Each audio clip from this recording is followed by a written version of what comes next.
And we are live. We are live. Hello, everybody. Welcome to the 2025 AFL Draft. Multi-streamed here on the Blue Abroad YouTube channel and the Pommy in Oz YouTube channel. We are here to do it all over again. Pommy, wow. Hello, my friend. Wow, it's a busy day for us, isn't it? Busy day. We're doing two things at once, which you can't beat. This is grand final for draft content creators like you. It is indeed. This is what we pay the big bucks for. Yeah, I've sat back draft after trade period and just watched everyone go to work. Minimal. I don't know how you all do it. It's a long year, and yeah, you just keep elevating. But it all comes to a head. There's been so much speculation around trades and picks and bids, and in about an hour's time, we're going to get closure as to what exactly will happen. We are indeed. I mean, obviously, we're expecting quite a few trades first out of the gate as well. Cal Toomey reporting that we're going to see the doggies move back, which doesn't affect them, but it gains some points for Gold Coast. Going to see a lot of shenanigans early doors. So looking forward to this because obviously there's been a lot of speculation of who's taking who. Now is the time that we see who's right, who's wrong. Yep, absolutely. So, lots happening. If you are tuning in on either channel, make sure you hit the like button. Pommy, I think you got some action already here. You've got Billy Bolster. The legend, big tiger boy. It's a great name, by the way, Billy Bolster. Happy draft. And Mark Smithies has gifted 10 Pommy in Oz. What a man. What a human being. Love to see it. Thank you ever so much for that, my friend. Make sure we get around him chat. We give him some love for that because that's very generous. Yes. So tonight, obviously, we're obviously Carlton supporters, but tonight this is not just a Carlton stream. This is the full coverage. So this is night one of the draft. We're going to go through pick by pick tonight, player by player. And I mean, I think that doesn't matter which team you follow. I think it's going to be fun to tune in. That's the idea. The idea is that whether you're a Richmond supporter, a West Coast supporter, you will have fun with us tonight. And I mean, I think, we'll learn a little bit more about these clubs and, these clubs learn a little bit more about their new players. What's top of mind for you right now before the draft starts? Well, I mean, I think it's going to be interesting because the AFL has limited who they've invited. Obviously, a couple of years ago, we had the famous Devon Robertson case where everyone thought he was going to get picked up. He didn't. Obviously, you've had recently in the America, you had players in the green room waiting to be drafted. The AFL obviously want to avoid that. So that's going to be interesting because we are expecting anywhere from 25 to 30 picks to come in. 25 to 30 picks tonight on the first night? Yeah, with all the bid matches and stuff. So we could be here. Tonight's stream's going to be the long one. Tomorrow might be in, out, get out, which will be fun. So, yeah, obviously we're going to see quite a lot of the pictures at home, which is exciting. Because obviously you usually get some good reactions, don't you? So I'm intrigued by that. I mean, obviously there's been lots of talk about Cammy Nairn being a huge bolter late. He's linked with Melbourne's second pick, which will be 8 at the moment, could be about 11, 12. We've obviously got Sully Roby. Will he get to Richmond? He's openly said that he'd love to get to the Bombers there. That's going to be intriguing. You've obviously got the shenanigans with pick 2, Harry Dean, Patterson, Hewland. Where are them bids coming? So loads to look forward to. Early doors. But there's always one person who slides down. There's always a Robertson of the draft. Could be Lindsay, which could be intriguing. He hasn't got a lot of love, but so is Sherbert. He hasn't got a lot of love in mocks. So that could be really fascinating, which could cause some trade-ups, I reckon. You might see some trade-ups around that pick 15 mark. Well, speaking of trade-ups, why don't we talk about things that we know have happened today? So the latest updates. What we saw about 2 hours ago was that Gold Coast and the Western Bulldogs have agreed to a pick swap trade. And the deal is that the Suns will get picks 14, 33, and 53. And the Bulldogs will get picks 15 and 29. So first question, why? Second question, when does this trade actually come into effect? Because you can't make a trade until the draft starts, right? No, so right now we're bound by rules that you can only have picks for spots, can't have any more. As soon as they say, ladies and gentlemen, welcome to the 2025 AFL Draft. West Coast are on the spot. That's when the flurry will begin and everyone will start going absolutely cocoa bananas. The reason they've done that is they've managed to gain a couple of 100 points for totally free in the terms of the Dogs. The Dogs will go up a couple of spots in their second round, but by the bid matches, their first round remains untouched. So it's one of the nuances with our point system and the way that the points are deleted as well when you're matched.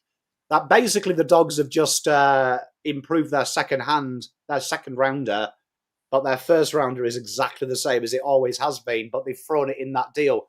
So it's more valuable, that pick. It's 200 points more for Gold Coast, but it's never going to be used. So it's one of these weird things with the AFL. When you're a team, I think Carlton's Davis really covered that well, that 9 and 10 in his mind are just points. They're just merely to make bids. Gold Coast have proved you here of why you can do that deal, and it's a perfect deal. The Dogs don't really get any negative from it, but as silly as it is, you get 200 points for free, basically. Right. Mark Smithies has he's given Blue Abroad a cheeky $30 donation. Thank you very much, mate. We have a question for you. This is Billy Bolster. Do you believe the Sullivan Roby carrot on a stick that's trying to get Essendon to trade Richmond for him? It's fascinating because there was a sudden spurge of Sullivan Roby hype up until like last week, but all you heard about was Sullivan Roby. Then it's kind of plateaued and people have come late. It's interesting. They're going to acquire 9. So 965 gives them a real tasty hand. It's going to be fascinating if Essendon see the value. I actually think, and I said this last night, I can see it happening. But I just don't. I think Essendon looks at them picks, and if that becomes Xavier Taylor, Dyson Sharp, Lockie Doverston, that's a great trio. And I think Richmond, if they get Sullivan Roby and Sam Cumming, they're winning as well. So it's going to be fascinating. It all comes down to how much you want him. And I think that'll be the most intriguing thing for Essendon. The question Essendon have got to ask, does Sullivan Roby make us a top 8 side in 5 years? Or does having 3 very good players make us a top 8 side? It's going to be fascinating what the answer is. I'm sure Richmond, though, Billy, he'll be hoping that they overpay. I'm sure you will be, mate. I would be. Adrian Gallagher has gifted 5 Pommy and Oz memberships. Eddie, legend. I believe the protocol is if you receive one of those memberships, give a little thank you. I think that's how it works. Yeah, it is indeed. I'll just give him some love anyway. Like some of the chat are anyway. Some of the chat just giving him some love. Give some love. And another one here this is from Dione. This is 250 Thai baht. Hey, Pommy, all your hard work has been so appreciated. I've learned so much from you about points and picks. Thanks and have a great night. Thank you very much, D. Much love, my lovely. Pommy, I saw an update moments ago. This is from Ben Waterworth. He's from Fox Footy. And the update says, as well as the early Blues and Suns picks, the Hawks and Lions are being tipped to strike a first-round trade ahead of the Dan Annable bid. The Hawks are set to acquire pick 17 from Brisbane, who will get Hawthorn's pick 22 and a future selection back. Was that something we discussed that yesterday, that we thought Hawthorn might do some little tinkering around, and obviously Gold Coast have worked incredibly hard to get the points. Brisbane will want to try and spread that as best they can, which they do there. They spread it. They come down a little bit. Hawthorn go up a little bit. So Hawthorn, obviously, you're looking at someone there, which is really intriguing. You'd imagine that Hawthorn are either have got their heart set on someone that they think is not going to get to the Geelong pick. Geelong are another watch for me as well, because Geelong are really, really... They treat the draft like its own plaything, so Geelong are incredibly good at finding talent. So I don't think pick 20, which it will be after bids and stuff, is important to Geelong. So I could see someone also having a sniff at Geelong's pick, which could be really intriguing. I think they're another team to watch that may be in. GWS as well are another team that they think mock drafts are Mickey Mouse. So that could be another area as well. We could see a trade to happen. But Ollie Greaves, great shout. Juddy, you never know, because, I mean, looking at everyone's mock drafts, Ollie Greaves was outside of 30. I think I had him the highest, which I did have him at that pick 22. So this could be crazy where it is. Is there, I mean, depending on how you view this, is there a shock that hasn't been spoken about that you think will be spoken about tonight in the first round? Well, I mean, I think, look, obviously, Cal Toomey, everyone's saying his draft's in tatters. It is in tatters now with these trades. He's kind of thrown it a little bit. I think this is incredibly hard to call. So I think that you've got Will Dersmer. I had Dyson Sharp and CDT in the same bracket, top 3 of pure talent and guys I liked. I think after that, though, you can make an argument up to about 30, 35 on my power ranking that you can maybe suit that to certain teams. I think you might be actually shocked by the end of today that I think there's going to be a lot of different players. I think there might be about... I've been safe. I've got 75 off camera at the minute. We've got 75 profiles. That's purely because I am shitting myself, because I don't know. I think it could be anything else. Okay. I'm going to bring in a friend real quickly. This is Chris. He is from the Tiger Cast. Hello, friend. I know that guy. What's going on, gentlemen? How are we? We are well, mate. How are you? Going well, going well. Big night. Big night. It feels like it's been a long time in the making. Absolutely, mate. Well, it's busy for all of us. You being the Richmond side of things, we thought we'd get you in to just gather your thoughts, given, the Tigers have early selections, and just, get your take and prepare the audience for what we can expect from the Tigers. And I don't even know if you know what to expect. That's the funny thing, is no one does. And like, even as early as today, I had sort of messages from people who had connections at Essendon and another club, and people well inside there don't even know what we're doing. So my initial guess is that the Sullivan Roby putting him out as one that we're going to take, I think is a bit of a red herring to try and draw a trade from Essendon or Melbourne. I think our ultimate aim is to try and get either a future first or 3 first rounders this year, to maybe get a Farrow or a Doveston sort of in that early teen area.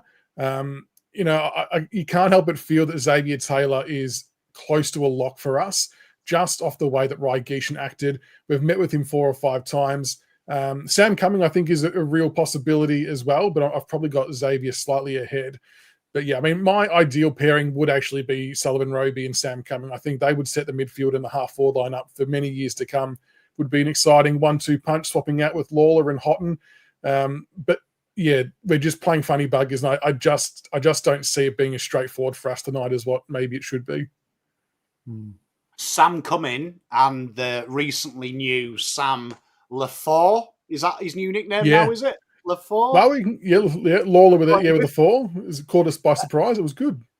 On paper, if Cal's right and it's Roby and Cumming, or if you're right and it's Xavier and one of the others, I'm a big Sam Cumming boy.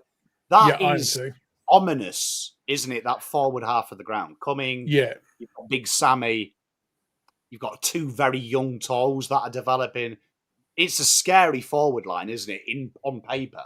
It is, and I've actually ran through the different scenarios of what the forward line and the midfield rotations could look like on a different video. And when you consider the marking power of Sullivan Roby, he could end up being 194 centimetres, currently 192. Sam Cummings a good aerial mark, good shot for goal. And Sam Lawler's 188, 189 and a good mark and shot for goal. So that's 3 dangerous targets in your forward line that aren't even your key forwards. So it makes it a bit more difficult for opposition if we're talking about 3rd and 4th defenders on players like that. Maybe not so much when they're younger and first in the system, but in 3 or 4 years' time, when they get to that 7,500 game mark, it spells a lot of trouble. And I think it would be a really good combo. You look at teams like Brisbane, Gold Coast, Geelong, who bat really deep on both of those lines. I think that's where you have to get to as a footy club to be competitive in finals. Amen. Amen.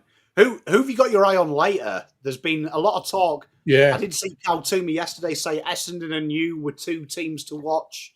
One wants to trade up, you want to trade down. Could you see Richmond, though, having their eye on someone to maybe trade up in that 30? Could you see that happening? The second round's going to be as fascinating as the first round because there'll only be like the 10 picks, like we all know. Our 38 will come into maybe a 32 or 33.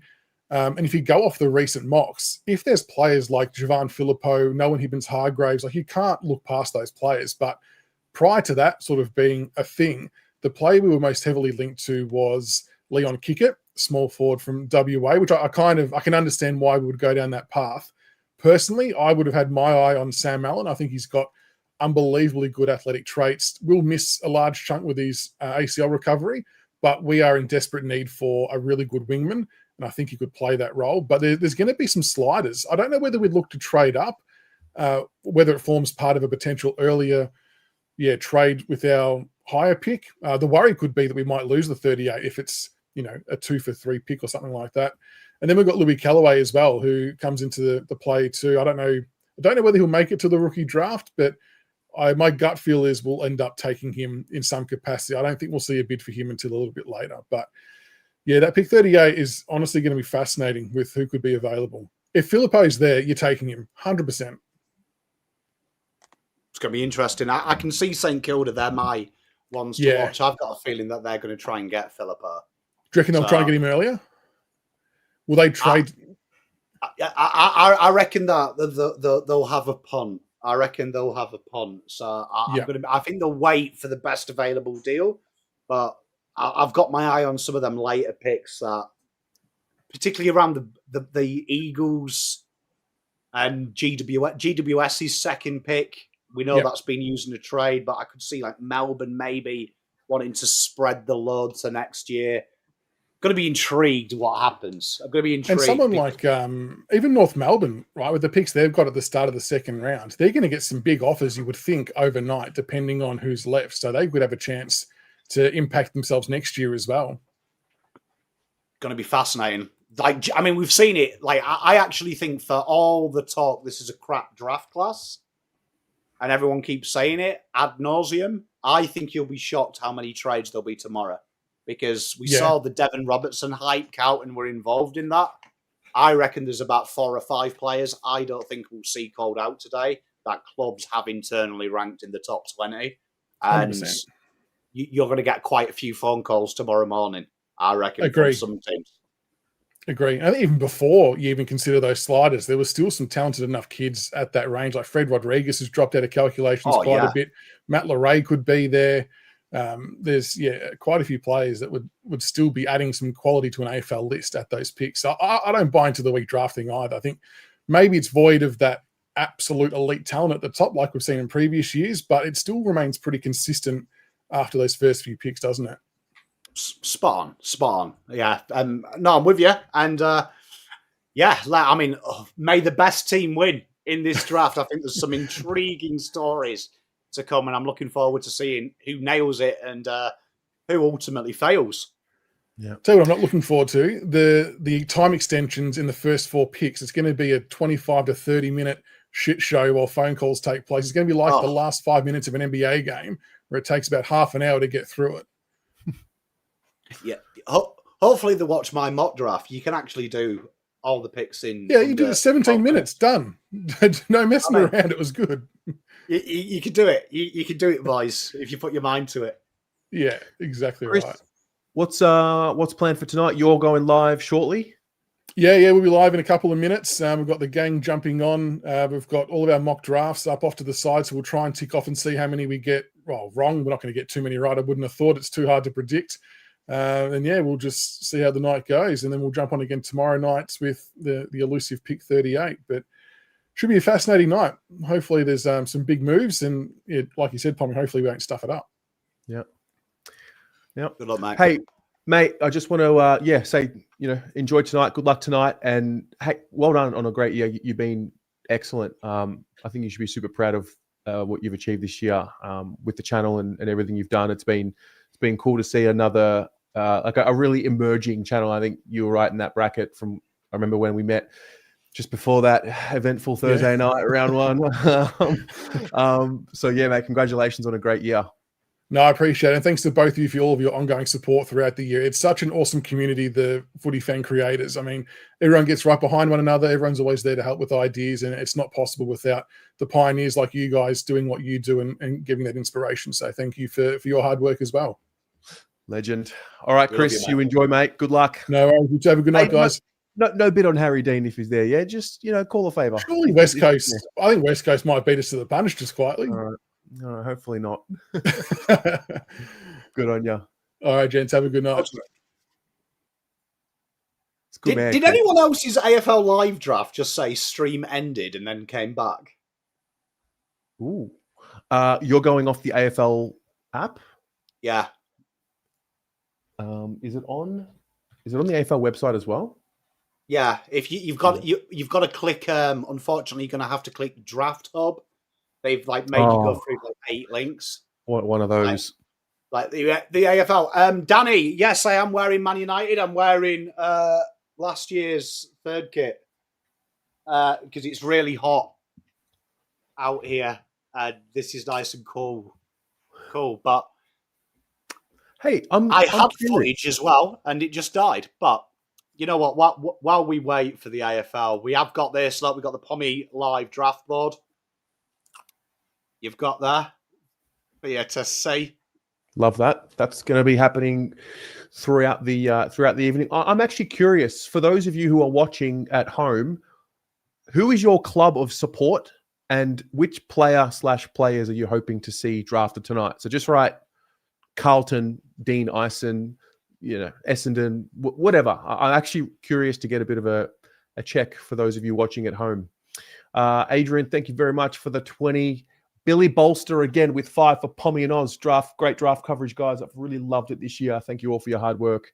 Yeah, mate, that's it's been phenomenal. I was saying this to you on Monday night. I think the addition of chat entered footy content this year, given the tools that you created, and we had Adam Soderholm as well. Like, what's that been like this year? Yeah, it's been good. I mean, look, every year we get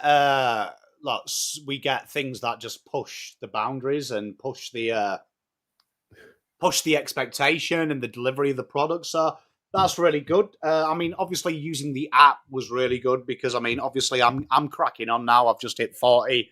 There's only so much that I can do this maths on Excel. So I've got someone to do it for me now, which is the app. So that's been good. And I think we're starting to see it. I had a great conversation for those on Pommy and Oz. We had Jasper on one of the shows. And like I said to him, what's really good now is we're starting to see that diversity in the media as well.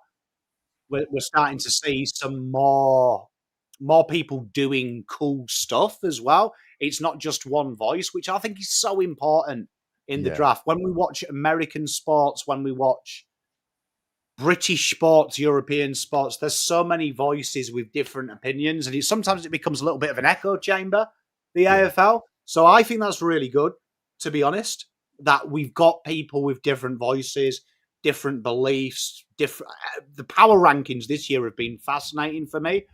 I always have a little bit of a critique with the power rankings that I say people just copy Mr. Kaltumi, but it's been really diverse this year. Daz talks footy, myself, Dylan Alexander, True Footy, watching people's mock drafts, their power rankings, so much diversity in it. So it's really good, really good. And I think that makes it better for people at home, to be honest, as well, because you don't want to hear the same shit over and over again.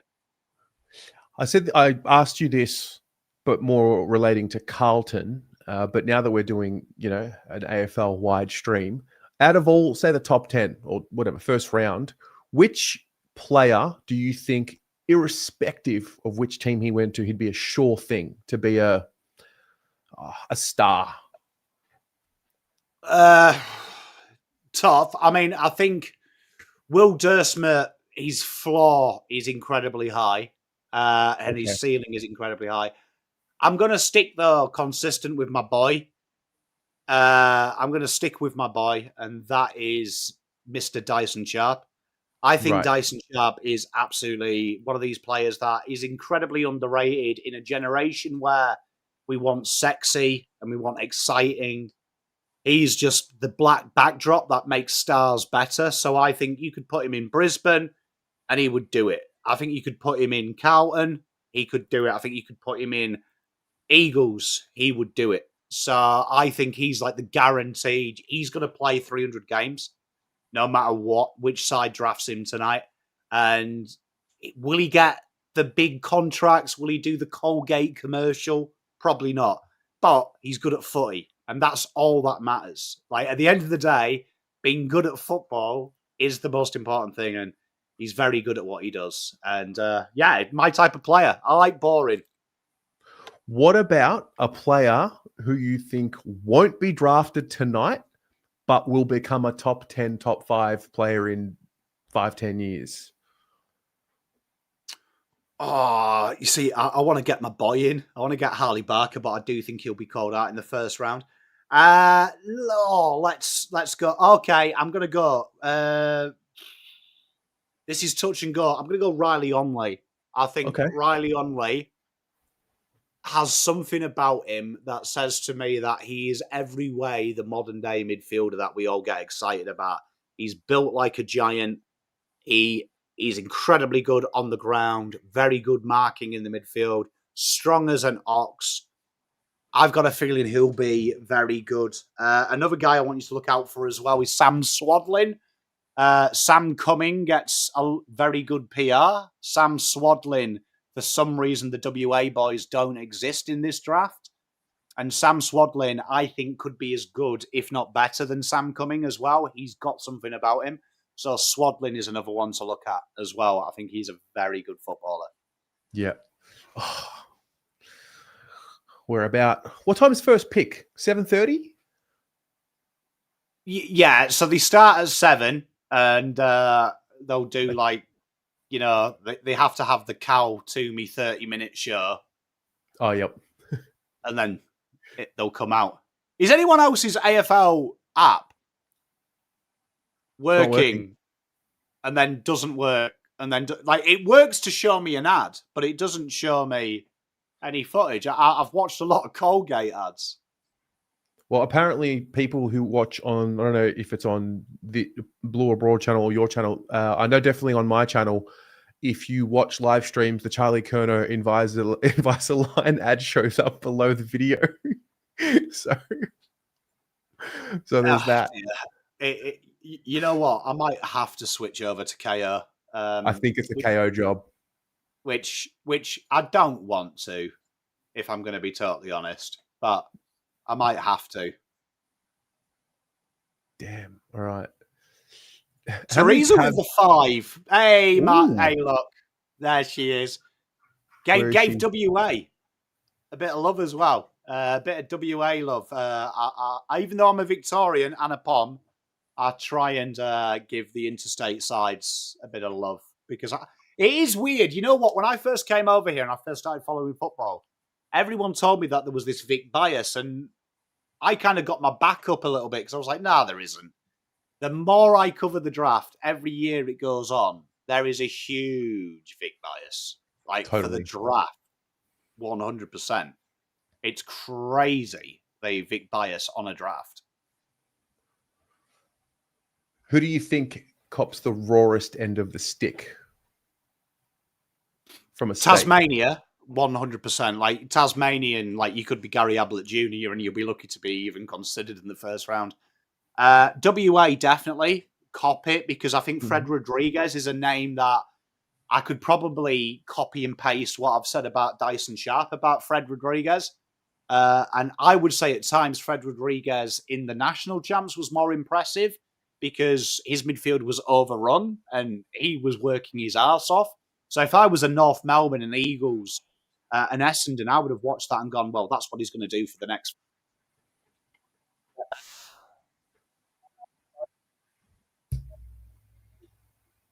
last couple of years have copped some proper hate. I just panicked for a second. I could hear your lips moving, but I couldn't hear sound. But you're good. It must be all these tabs I've got open. Conservatively, 40 tabs. You know what's weird is I can hear footage, but I can't see anything. You might be on the AFL tab. No, I'm on all the tabs. I've got them all open, but there's nothing playing. I love AFL. Yeah, Fox Footy's running as in like it started, and it's just running like a bit of a promo now. So that's fine.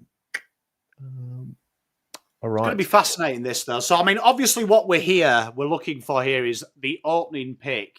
I mean, if the world is right, which we suspect it is, we should be seeing the great man himself, Willem Dersma. That should be the first cab off the rank, we suspect. Okay, the AFL I was app working. is I've now got Matt working. Edwards in front of me. Yep. Nice pink dress. Love the dress. Yeah. To be fair, she's done well there. Yeah, that's very nice. Yeah, it's going to be interesting how they delay this. I've got a feeling that the AFL will really delay this. Well, they milked it last year from memory, like a lot.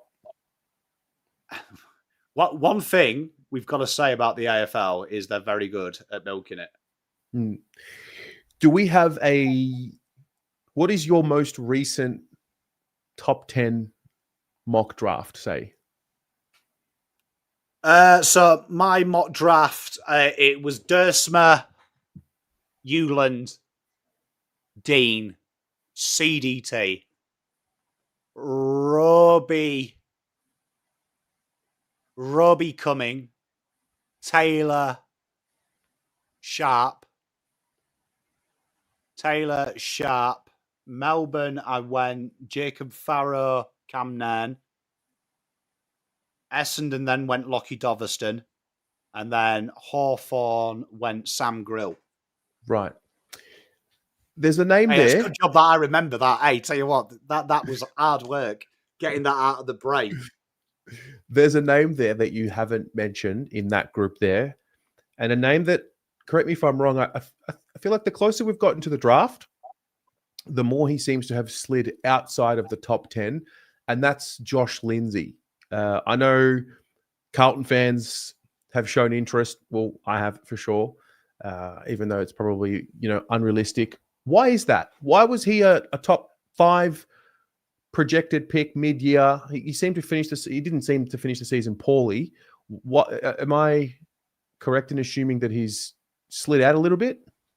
Well, he definitely has slid, and I do think that we do, like, with the WA bias, the Tasmanian bias, we also have got like kind of a hatred in the AFL when you are just a standard player. When you're just a standard player, and he's just a pure halfback flanker. They tried to swing him at Geelong in the midfield, and it didn't quite work. Jacob Farrow, on the other hand, he was swung into the midfield, absolutely nailed it. So that's the big thing. But he is an incredible kick, probably the best kick in the draft.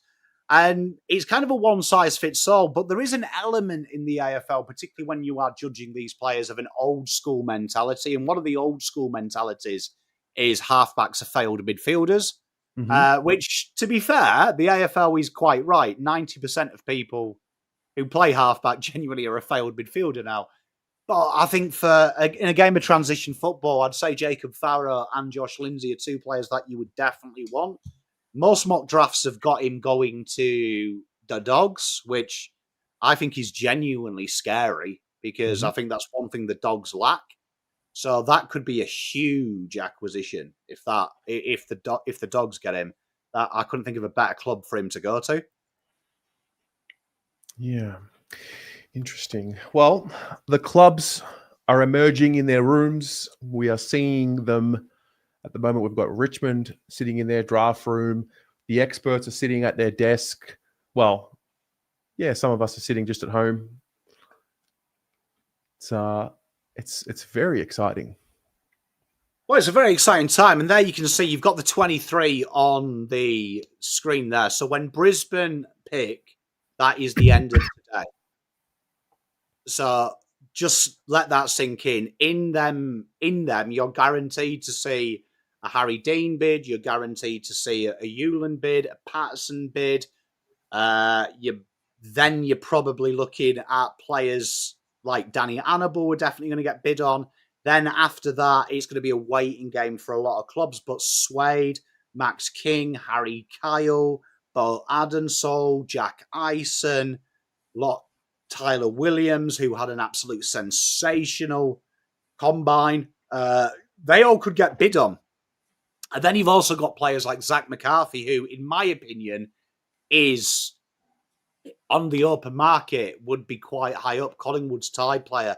So this could be fascinating. Like, we could be here all night. Hypothetically. Teresa, I didn't see your donation. Oh, I did. Sorry, my bad. You gave me the 5. Sorry, I didn't see it. I didn't see it. My bad. Disgrace, Teresa. Keep him on his toes. Keep him on his toes.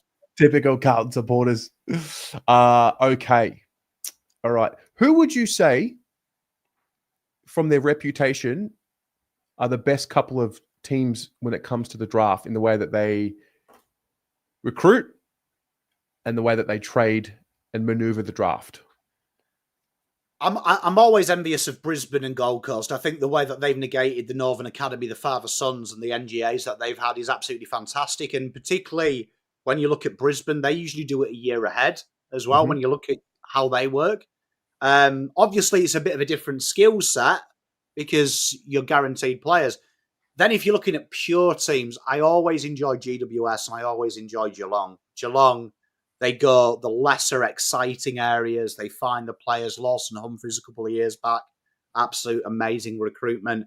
GWS as well, they're really entertaining because they don't buy on reputation. They buy skill acquisition. Phoenix Gothard is a great example. A couple of years ago, he wasn't in anyone's top 30. I think I had him at 41 at the time. And he just pops in. So an incredible recruitment. I'm a big fan of that because I do think, and I said this when I was on True Footy the other day, there is a lot of pressure on teams to kind of go in the order that we perceive what we're saying. So, like, we were talking about Cooper Duff-Tytler, and I was like, he is the runaway second best player.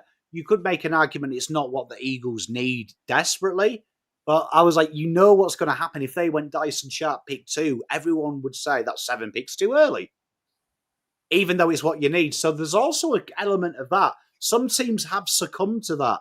So it's always interesting. I do enjoy, though, GWS and Geelong.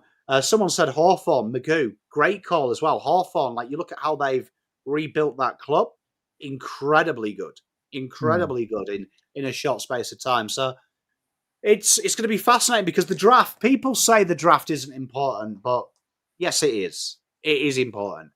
You are relying on your ability to recruit teams and recruit established talents. But as I always say, I always bore people with the story. Geelong, one of my favourite teams, I had a mate working at one of the Coates teams a couple of years ago, and he told me the story that Cats, when they come in and ask about a player, never ask about the negatives. They're asking about a set amount of fundamentals, and they'll back to teach the things he hasn't got. So they're looking at certain skills, which if you listen to the NBA, a lot of teams do that. Golden State Warriors were a team that did that for a long time, that backed in what they wanted and backed themselves to teach the incidentals. They were looking for, if you were good at free-point shooting beyond the line, that's all they cared about. If they were looking for someone who could defend, they were like, we can teach you everything else. So a lot of different methods going on here. And some teams, unfortunately, like my Carlton Football Club, we kind of need a runaway pick 1 to get a guaranteed thing, which if your development team's good, you can probably take some punts. Speaking of Carlton, I think I've done well here. It's taken me 39.5 minutes before I've talked about Carlton. So there's a difference in Carlton tonight in the way that we think about the picks. Chris Davies did a video yesterday with Carlton Media talking about, or breaking it down in the sense of you've got to think of the picks as points. And there's been a lot of conversation around just keep 9 and 11. Why would we trade? Why would we help other clubs? Yada, yada. Can we break down the Carlton situation? Maybe not so much just Carlton, but teams that need to think about the picks more so as points than what they do the pick on face value. Yeah, I mean, it's one of them things, isn't it? When you look at it, there's a point system on it. Whether you agree or not, you've got to deal around that. Now, good teams don't worry about, one, who they're doing business with, and two, they've got to get the business done. So a lot of people have said, I do the deal with Adelaide and with Eagles. What if Eagles are happy with 13, regardless of where that is, and the talent that they've earmarked isn't someone that's in the top 10? Mm-hmm. When people get upset saying, oh, it's unfair that Carlton are going to get bid on, how is it unfair? The system itself, by having an NGA and a father-son, is inherently unfair to the team that has had the worst record in AFL history in the last 3 years in the Eagles. So it's easy to look at it from this way, but the best way I could describe it is when people say, I don't want to do the business with Essendon, I want to do it with someone else. From Eagles' point of view, imagine Eagles are multi-billionaires. You're about to go into bankruptcy and lose everything. Why would a billionaire buy your house just because he's a good person if he wasn't in the market for it? He's going to make an investment and he's going to probably lowball you. Same with the Eagles. So I've got no issue with it. I do think if anyone's got an issue with it, it's more of a throwing the toys out of the pram. I want my cake and I want to be able to eat it. But in reality, this is a professional sport. This is meant to be ruthless. And unfortunately, you've got two options Carlton have. Take 9 and 11, lose Dean, or be smart and stagger that through. And that's what Brisbane have done wonderfully. Gold Coast, Collingwood did it with Dacos. Sometimes you've got to be smart. Yep. Do you reflect on, it wasn't that long ago, with what you used to pay for your father's son and your academy kids compared to now? Like if you look at what teams had to pay, for example, for Nick Dacos in 2021 to now, I mean, we quickly forget. And so do you like the way that the system is now, or do you think it needs to keep evolving? It's getting better. I'd like to see it. I'd like to see it incredibly harsher. I still think the fact that Carlton can trade 9 and 11 for a few later picks and get a player that is ranked in the top 5, obviously the third best player if the Eagles make that bid. Market dictates where these players are. I still think that's ridiculous. Genuinely do. And I won't be like everyone else who, because it affects my team, suddenly I like the idea. I think it should be incredibly harder to do it, because regardless of why teams are at the bottom of the ladder, the draft is meant to bail you out of that because you always get the best pick. So the fact that the Eagles haven't got access in their second pick is ridiculous, that they can't take the second best player. It's ridiculous. It's ridiculous that Essendon desperately need talent through the door, that they are not going to take the 5th best player in this draft. They're going to take the 5th best available player in this draft, which could be 10. Do you know what I mean? In one world, could be 10. So, look, I hate hearing the moans. And you know what? The big one that pisses me off, Terry, and this is 2025, right? People are like, oh, 2 years ago, this happened. Gary Ablett Jr. was in the time where you just burnt your next pick, which was like pick 70. When rules change and when we learn things and new things, the definition of equality isn't for the next 10 years, we'll let everyone else do what someone else did. The definition of equality is overnight it changes and you forget about what used to happen and you move on in today's new rules. So I've got no issue when people say, well, Nick Dacos was picked 4, but they paid with 430s and we're going to have to use 9-11. That was then. The rules have changed. You've got to adapt. So, yeah, like, sometimes it's like my kids telling me it's unfair. Well, I always say to them, life's unfair, suck it up and deal with the hand that the world is giving you and you'll be a lot happier for it. So Carlton have done the right thing. They move on. Yep. Another question for those of you watching at home, no matter which club you support, Can you type in your club name and a draft moment you wish you could have back? Every club's got it. At Carlton, we talk about it nearly every year. Could have, should have, would have. But I haven't done this exercise with general AFL fans. Which player or pick? Yeah. Could we go back to the Sam Philp one? Yeah, we can go back to Sam Philp. Yeah. I want to get this perspectives from everyone else, though. But yeah, Carlton, Sam Philp. Well, Carlton, mate, we have 3 picks to show for the last 4 or 5 drafts. Oh, mate! I mean, look, we've done all right so far recently. You know, the thing that always kills me with Carlton is we really struggle to nail them 30s, don't we? Them 30s and them 40s, where you seem like it feels like every club has a player that was taken pick 40 that just went on to great things. Yeah. Always feels like Carlton's second pick is the most cursed pick of what we pick, isn't it? Because it's always like some kind. We used to be obsessed with the guy who had an ACL or a late injury.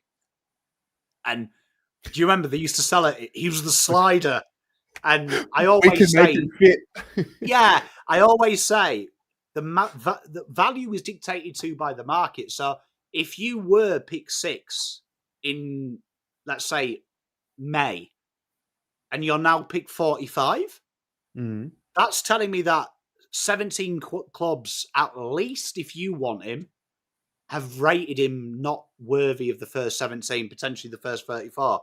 So you're now statistically saying that 1 out of 18 teams is right.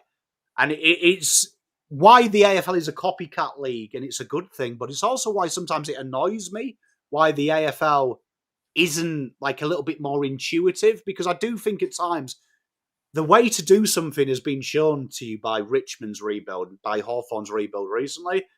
There's still some clubs out there looking at you, Carlton, for 10 years, looking at Essendon recently until Matt Rosa took over, that still do it the same way they've always done and just expect it to produce a different result, even though everyone else is a little bit smarter. And that's the quickest way to get better, admit you're an idiot sometimes and adapt. So it's going to be fascinating. What about, these are really good insights. I forgot about Francis being picked over Kerno and Mackay.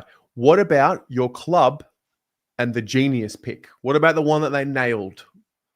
And you can't give me Collingwood Nick Dacos. I'm talking the one that your club nailed from, I mean, I guess after pick 5 or maybe after pick 10, which is the one that you look back on. Josh Dacos, though, has got to be up there for Collingwood. God knows how he slid. Yeah. Oh, if it's Carlton, I always, and I still stand by it, the Lockie Cowan pick. I still can't believe he slid to Lockie Cowan. I still can't believe he slid there. I saw that the other day. So Blues.afl on Instagram posted that rewind. I think so. We traded a future pick, was it, for pick 30? Yeah, I think it was a future 3rd, wasn't it? Future 2nd or something? For pick 30 and picked up Lockie Cowan. Yeah, that's a good one. I can't remember doing that with you, Terry, and I remember I was touching myself to it. Like I still to this day, again, Tasmanian tax, still don't know how he got to where he did, but fair enough. Priddis, Matt Priddis is a great shout. That's my biggest win ever in AFL gambling. That when I had him to win the Brownlow, like honestly, I drank well that night. Cripps at 13. This is good. Adelaide, Dangerfield at 10. Yeah. Rex Walker at pick 76. Is that right? Tell you what, Dane Swan 58 from chat. That's crazy as well. Yeah, damn. These are fascinating. Yeah, Geelong, Lawson Humphreys. That's elite. Lawson Humphreys is one of my favourite ones as well, because that was just such an obscure pick. Yeah. Mitchell picked in the 30s. Mitchell, which is that? Is that Sam Mitchell? Or is that Tom Mitchell? Was James Hurd 79? Yeah, I think he was one of the last picks in the draft. Fuck me. Yeah. See, it's insane that this is why it's a dangerous game to go back under your draft. Yeah. Like, it's a shame we don't have the crystal ball to see 10 years in the future from your pick. It would make it a lot easier on your life. Mm-hmm. Carlton Eddie Betts was a rookie. Yeah. Larky at 73. That's great. That's great. I'd be amiss for not saying Tom Atkins in the rookie draft. Oh yeah, that's just Like classic Geelong. You know what? Rookie draft, you get some good players, don't you? Oh, my boy Archie Roberts, 54. Great 54, call. yes. That's still ridiculous as well. Yes. These are really good. Yeah, I mean, this wins World Sport. Tom Brady, pick 199. Has anyone ever seen, one of the best videos I've ever watched, it came up on my recommended the other day, was watching Tom Brady teach you how to throw. I don't know if you ever seen that. He did an instructional video on his own. And genuinely, I was infatuated by watching that. It's like a 10-minute video, but I was like, this guy is like the best in the business. Like, I don't think there's ever been anyone more qualified than to teach you to do your job than Tom Brady. It was like a joy to watch. My Blue Heaven is in the chat. Hello, okay. Mr. Huck. He's here. An update here. Ross Lyon has returned from overseas and he's here at Marvel Stadium. Don't rule out a St Kilda play to get a hold of a draft pick on the opening night. Wow, Pom. Man goes to work after holiday. Mate, are we going to see Mini Pooh? Philip, can you imagine that? The Philippo brothers. I mean, we could have a lot of brothers working together this year. Because you've got the Holmes brothers, Hunter Holmes, these brothers in here. Yeah. Run me could through. Could have Philippo brothers together. Run me through Jevon Philippou. Good enough to trade into the first round? You know what? He's a fascinating one. So there was kind of, when he came back and started playing in the Sandful, he got like a late hype. Got a late bit of hype, and then the hype died down. But very similar to his brother. I'd say the big difference between him and Mateus is I think that Jevon is a little bit more skillful in close, where I think Mateus had that arsehole about him. Where I think Jevon beats you with brain. Yeah. Mateus beats you with brawn, which sometimes I think puts AFL recruiters off. Physicality is a big thing. So it would be fascinating. I actually think there'll be teams interested in Jevon. I know that we didn't have him in the top 30. Cal didn't. I would maybe disagree with Cal. I think there will be some teams late in the 20s that wouldn't mind him. And I can see Saints having a little sniff. Hey, man, we are minutes away. We are absolutely minutes away. Teresa, yeah, you know what? I'll pay this. Picking up the basketball guy at pick 5, that would be Scott Pendlebury, 2005 AFL draft. Is he the last remaining player that's still playing from that draft? He would have to be. Yeah, I think so. He's about 200 years old, isn't he? Yeah. He would be the AFL's version of Tom Brady, right? Minus being picked up with the last pick of the draft. Yeah, you'd also, I mean, like the longevity of it is insane. Like when you think of the AFL, the longevity, which we don't talk about enough, this is a very hard sport to play long time. Guess what? What? Mr. Dillon, the CEO of the AFL, has taken the mic, taken to the stage. Guys, the draft is about to commence. Our first pick will be coming through in the next couple of minutes. I think he might be doing some introductions and thank yous and sponsors and the like. Yeah, we'll be doing that. We'll be doing the address. Yes. So it's happening. Thank you all very much for tuning in with us tonight.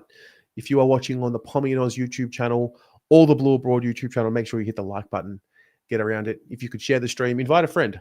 Tell a friend to join us. We are going to cover every single pick. We also expect some action early in the form of trades and bids. We talked about Hawthorn and Brisbane. Carlton have been rumoured to be trading pick 9 to Essendon and pick 11 to North Melbourne for an exchange of picks. So we will have all of it ready to go for you tonight. It's going to be a lot of fun. Which ones are you watching? Because I'm watching the AFL stream. We haven't got anyone, but we've still got Kaltumi. Kaltumi is doing. I'm enjoying the AFL stream. So I've got both up just because I want to see, the players' faces. Can I just say, I'm not a fan of mullets, right? But Lockie Doverston, I like it on him. To be fair, Doverston, I reckon, could be a bit of a fashionista. Yeah. Like, he's got a little bit of he's one of them players, isn't he? It's a nice one. So, have you noticed, though, I always take the piss. Gold Coast Suns they're like North Korea. Mm-hmm. I swear it is a forced haircut if you're in the Gold Coast Suns Academy. Yeah. Swear to God, there is kind of a rule that you must have the same haircut. Yeah. So, all right. We are on the clock. Carlton is very animated. There is a countdown. There is a 5-minute counter right now, 4 minutes 45 to go, and West Coast is on the clock for pick 1. So we're just looking at a William Dersma pick here, aren't we?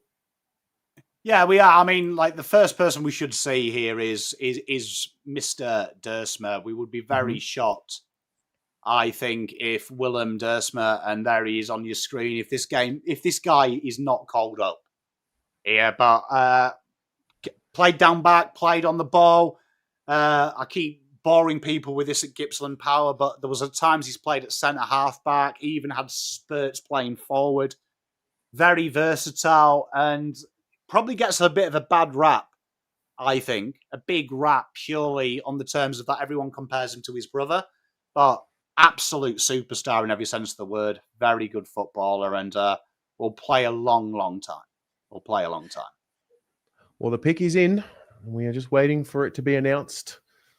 13 games in the Coates League, and here he comes, Mr. Dillon, with the first pick. West Coast. Top class player. There he is. He's here. Willem Dersma has gone pick 1 in the 2025 National Draft. Pommy. It happened. No surprise. Yeah, and you know what? People have downplayed him, and it does kind of annoy me because I always say, what more can you do? And he has done everything you could possibly do to be a number 1. And me and Jasper had this conversation, and he mentioned it on my channel. We both agreed. I think there'd be a good argument to have him really high up last year as well. He went as far as to say Jasper had him pick 1 last year, which I think is a big call, but I can understand it as well. Everything he did was brilliant, to be honest. And if you were taking pick 1, I'm a firm believer. When it is pick 1, I don't think you should have an element of risk. I think there needs to be an element of surety about it. Yep. Well, Willem Dersma looks a 200, 300 gamer without touching a breath. He's a lot of a different player to Xavier, a lot of a different player to Zane. And when people say the Dersma brothers are rubbish, are they? Because I think Xavier Dersma is better than most, isn't he? To make it is one thing. He's done it quite a bit. So definitely the most talented of the Dersmas. And I think him and Harley Reid, very exciting. All right. Well, I'm waiting for these trades. Yeah. So the clock is West Coast are on the clock. 3 minutes 30 to go. Pick 2, and we are right now waiting for a trade. And basically, we're waiting for a trade, or we're waiting for a bid. So, what's that trade? Gold Coast and the Dogs. It's gone through. What is it? Round 1, 2025. So who is doing this? That graphic is horrible. Terrible. So Gold Coast are trading with the Doggies. With the Dogs. Let's have a look. We've got round 1. Hang on. Gold Coast are trading 20. What's going on here? Can I just say that is if the AFL are watching this, just literally saying the round that pick is absolutely horrible to say. I've got to say that is a poor effort as an AFL product when you could just actually write that down as an actual deal. Yeah. Fascinating by the AFL there. 2 minutes to go for this second pick. We will wait because we do think that there's going to be a bid. So do we think this will be Annabelle or Uland? I reckon this is Uland, yeah, straight away. Makes sense. I'm still getting over that graphic. That graphic is actually like, why would you do it? That has sent me. Okay, just trade just the pick number. It looks better now. It's on Fox Footy. So Gold Coast are trading 15 and 29 for 14, 33 and 53. Okay, I'll put that through. You might have to read the trades out, Terry, because AFL is still doing the same one. Another trade. The Bombers and the Blues have executed a trade. Okay, so the Blues will trade out pick 9 and pick 43 in exchange for pick 21, 27, and 30. So that was reported all week. No surprise. Can I just say, honestly, someone message the AFL and just say, genuinely, these graphics are shocking. Yeah. Yeah. Did you know Dersma's mother runs a dance school? All right. Pick 2 is in. Who is it going to be? It's going to be a bid. Imagine it's Newland. Oof. Bid pending.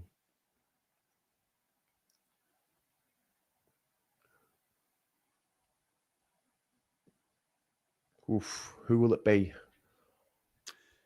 You know what? It would be quality banter if they went the other way and they went Harry Dean and didn't bid on Newland. Like, you imagine the meltdown.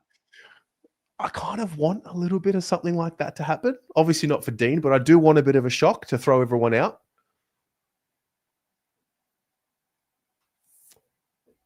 It's going to be fascinating. Well, I mean, this one would be interesting because it would, if this is a Zeke Newland, that'll be pick 14, 18, and 24 burnt. They'll get a comp pick around 40, which could come back in once they delete them. So that's going to be really interesting what happens. I just keep getting bid pending. Is it Zeke Newland?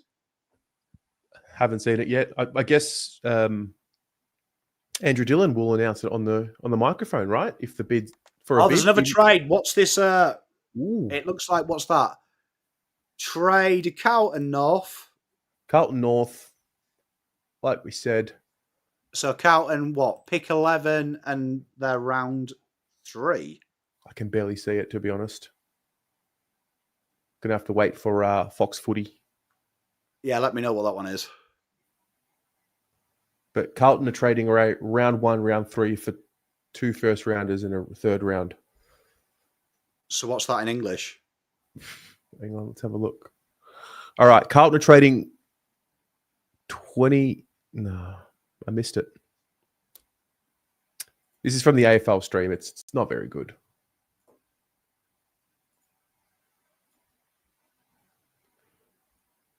All right. The pick is in. Gold Coast Suns. Zeke Uland. They have made the bid.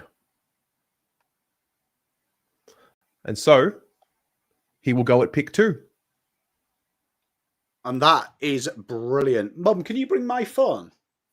I can't get KO'd down here anymore. There we are. So Zeke Uland, the bid is matched. And Zeke Uland, brilliant little footballer. There he is on your screen. A little hunk he is. Can play down halfback, has played on the ball, has played on the wing.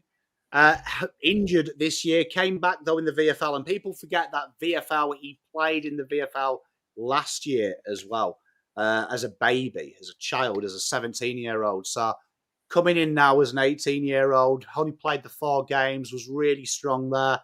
Big point of difference with Newland is his ability to hit targets. He is a very, very busy footballer, particularly down back behind the ball. So very good player and great acquisition for them. And it's sad, really, but Gold Coast get better. Yeah. I just want to recap that Carlton trade. So Carlton and North Melbourne. Carlton will trade pick 11 and 54 for North Melbourne's pick 25, 46, and a 2026 second round pick. Okay. All right. Good. So we got what? Eagles on the clock again now. So this is where we expect the bid. This is where we would expect the bid on the big dog himself. So if you're a Carlton fan right now, the big shock that we want to see happen right now is no bid on Harry Dean. That would be awesome. But given that these trades have gone through, I think we're just stock standard expecting the Blues to then have to trade up for pick 3. Yeah, 100%. So people people were wishful thinking that it wouldn't be, but I think it's safe to say it will be. It looks like we do have another bid as well. Yes. Looking at this, I've got bid pending. Bid pending. Giants have made a trade with the Gold Coast Suns. Let's see if I can be quick enough at this one. Pick 25 to pick 26. What? Does that make sense? Is it 35? What was it? I thought I saw 25 for 26. For some reason, their graphics are just telling you their futures and their thirds and stuff like that. Okay, we'll just wait for that one to Thank you, man. come up properly. All right. So, yeah, Euland, he finds his way there, being an incredibly strong player. So he didn't play. He had a back injury and he still finds his way as the second pick. Is he that good? Yeah, look, playing as a child is insane. Yeah.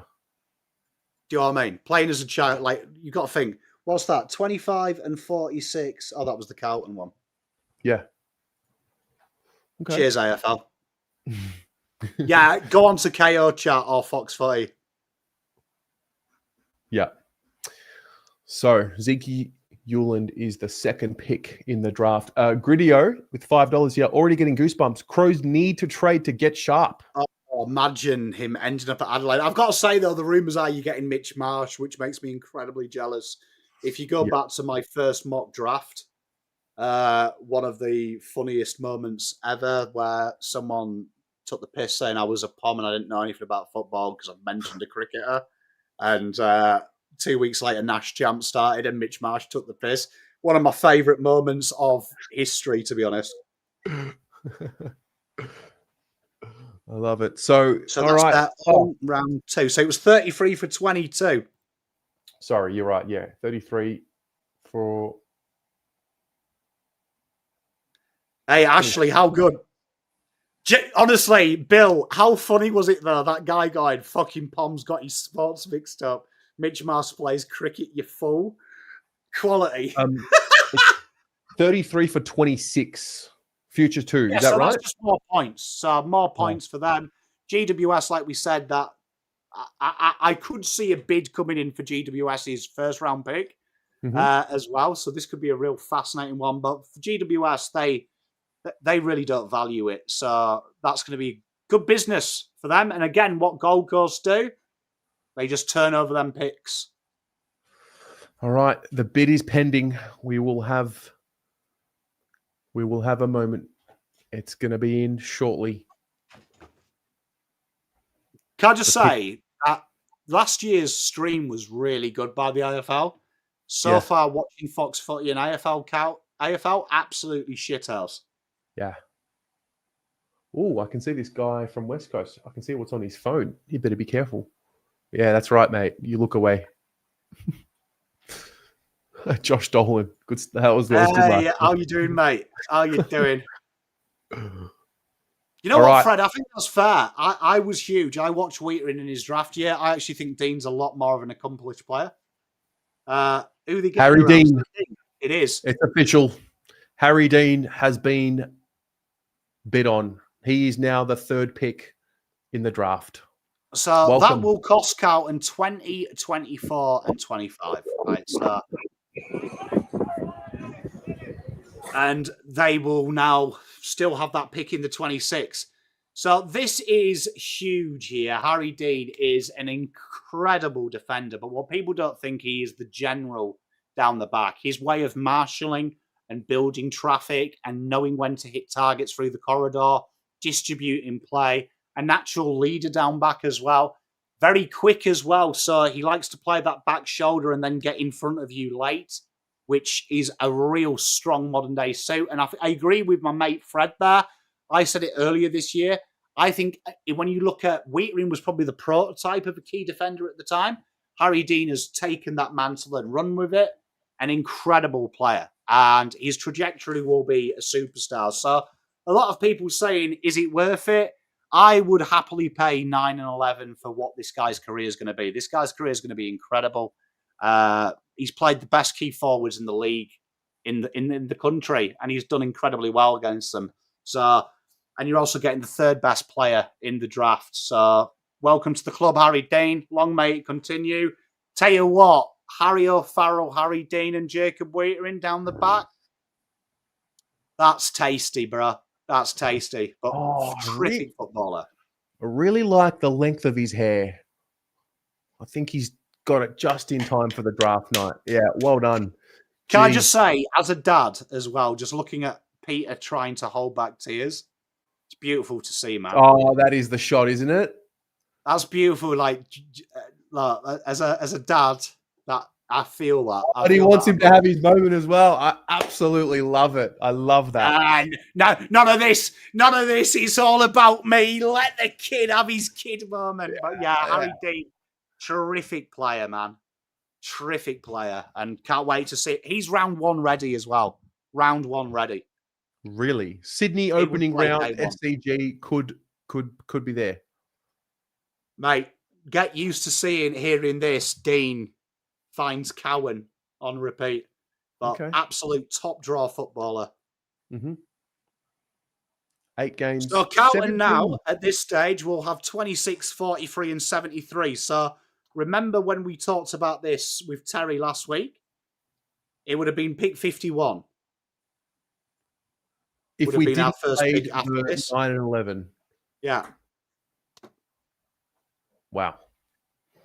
Oh, look at his mates as well. That's beautiful to see. Love it. Quality. Right, come on, Eagles, go again. Go Patterson, boys. Come on. Do it. Do it. Make a bid.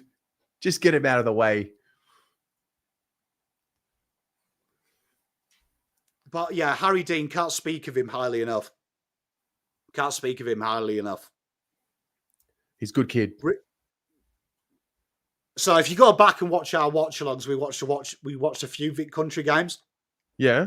Ridiculous. Like, the big thing about him is how he marshals his troops. He's constantly talking. Him and Lindsay had like a sixth sense. So it's going to be fascinating to watch because I feel like that's something Wheatering needs, more voices. So I reckon what he'll learn off Nick Newman in the first 12 months could be terrifying. Gee, this kid's he's a big boy. And the J. Martin, no, your deficit only applies to the picks you physically own. What happens if you trade your future first, then go into the draft into deficit? That doesn't screw it. Right. So let's just say Carlton go 1,000 points in deficit, and no, say Sydney go 1,000 points in deficit. It only counts on the pick Sydney own, not what we own. Right. Right. All right. 40 seconds left. A trade has happened. 21 and a future third is what Hawthorn have traded in exchange for pick 18 from the Brisbane Lions. Was it a third for Gold Coast to Port? Yes. I'm having to update this. Look, this is so annoying. Why are Brisbane doing that? Just so I mean that they're just spreading the load a little bit better. Okay. So what they're doing there is they're just going to spread the load and just basically have that debt cut that payment come on a later pick. Mm-hmm.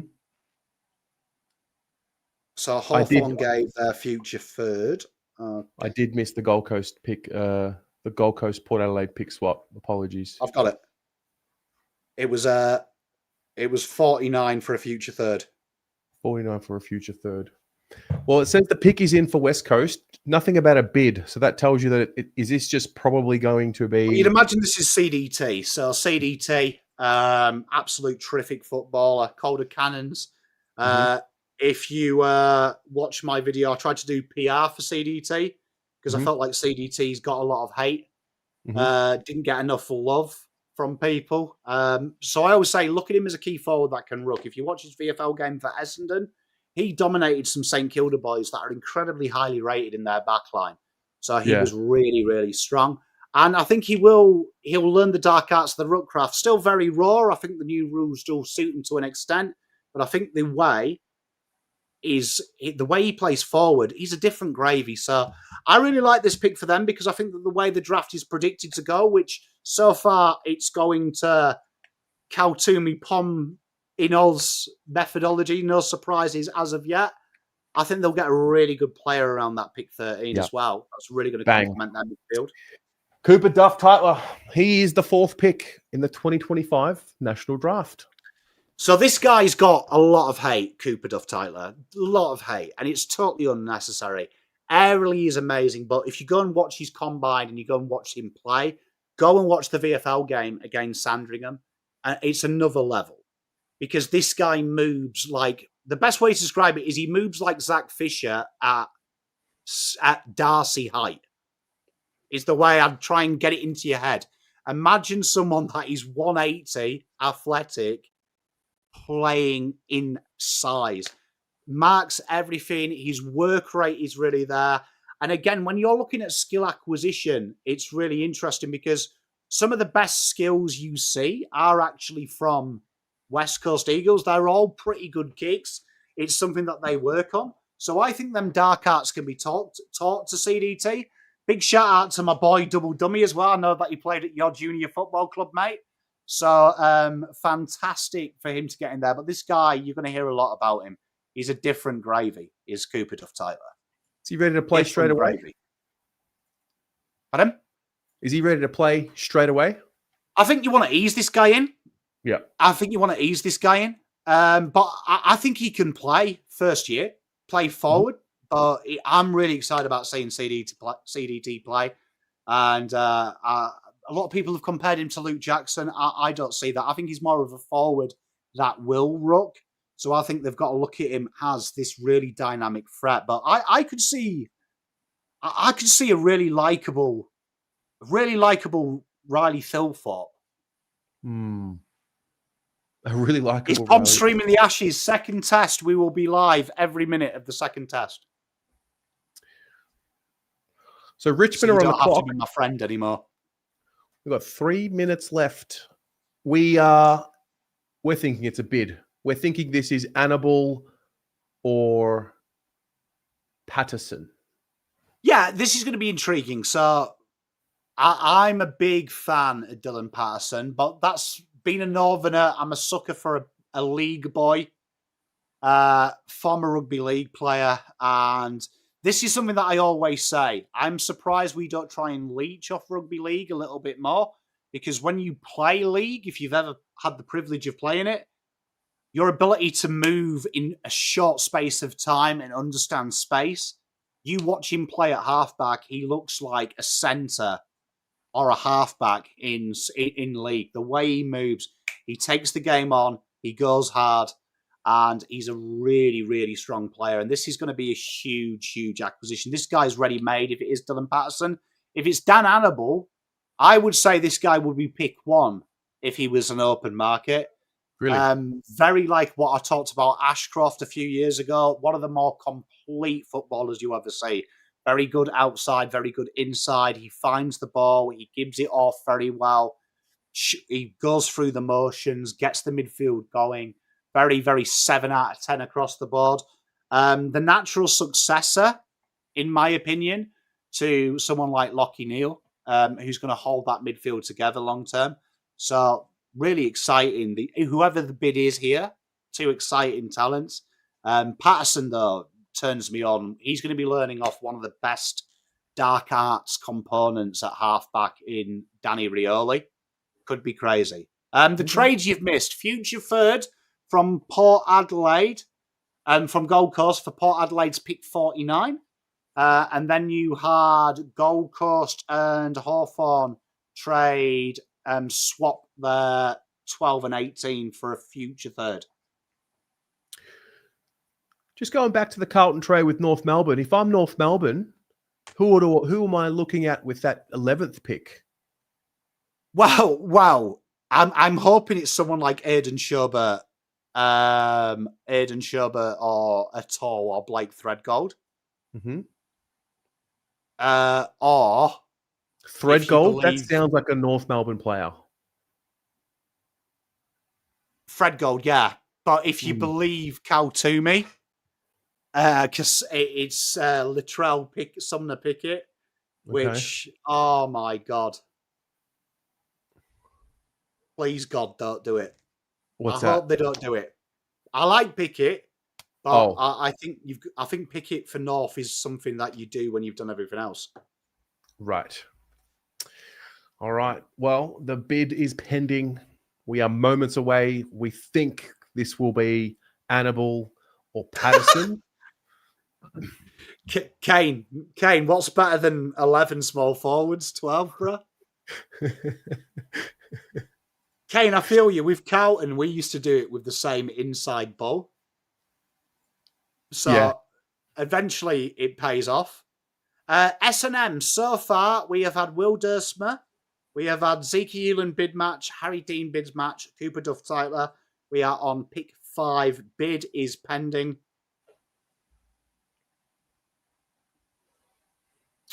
Hey, Parwan, I could have done 4 mock drafts at this stage. I know, right? It's just fodder at this point.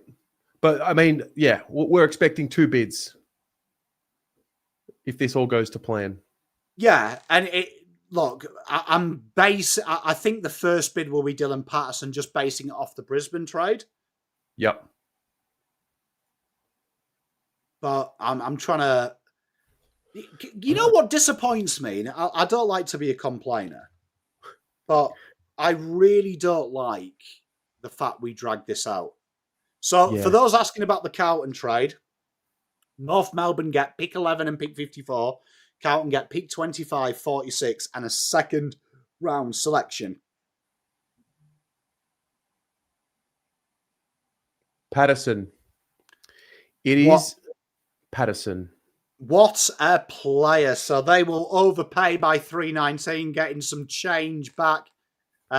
So this is a great selection for them. And this is, look out for this guy. So as Jody says, first Indonesian footballer, which is interesting. But this guy here, modern day halfback flanker, this guy takes the game on. But what is really rare is, I believe he played halfback in league, and you can see it because his kicking style, he's got that beautiful up and under that he does. He gets some real nice hang time, but he's got a real flat kick as well, and it hits up targets.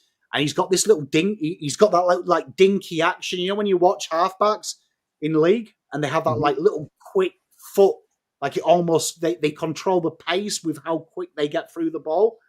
Insane how he does it, but he takes the game on. He sees a gap and he breaks through it. Absolute phenomenal player. And I am shocked. I'm not picking on the Eagles here because you've got to do what you want to do. I would have actually said Patterson would have been someone I really want. So, but he's going to learn off Danny Rioli, Johnny Noble. This kid will be good. This guy here, I would say you have got your second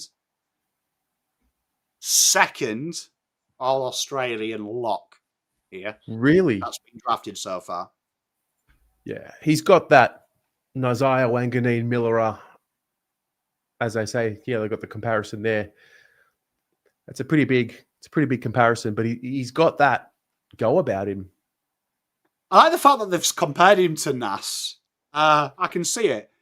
Funny because the media hated Nasir in his draft year. I was a big Nas man. I'm a sucker for a halfback that can take the game on. That's my weakness. So I'm a big fan of Dylan. Great kid as well, by all reports. Like, just loves life, and he plays football in a way that makes me want to be a kid again. In the terms of it's exciting to watch. Like, it's Mate. you know what, Joseph? That's probably the best comparison. Yes, he is like Chris Yarren when he takes the game on. Oh yeah, A Yaz. One of my favourite players, Joseph, when I first came to this country was Yaz. Loved watching him play. Do you know? How's this? I've got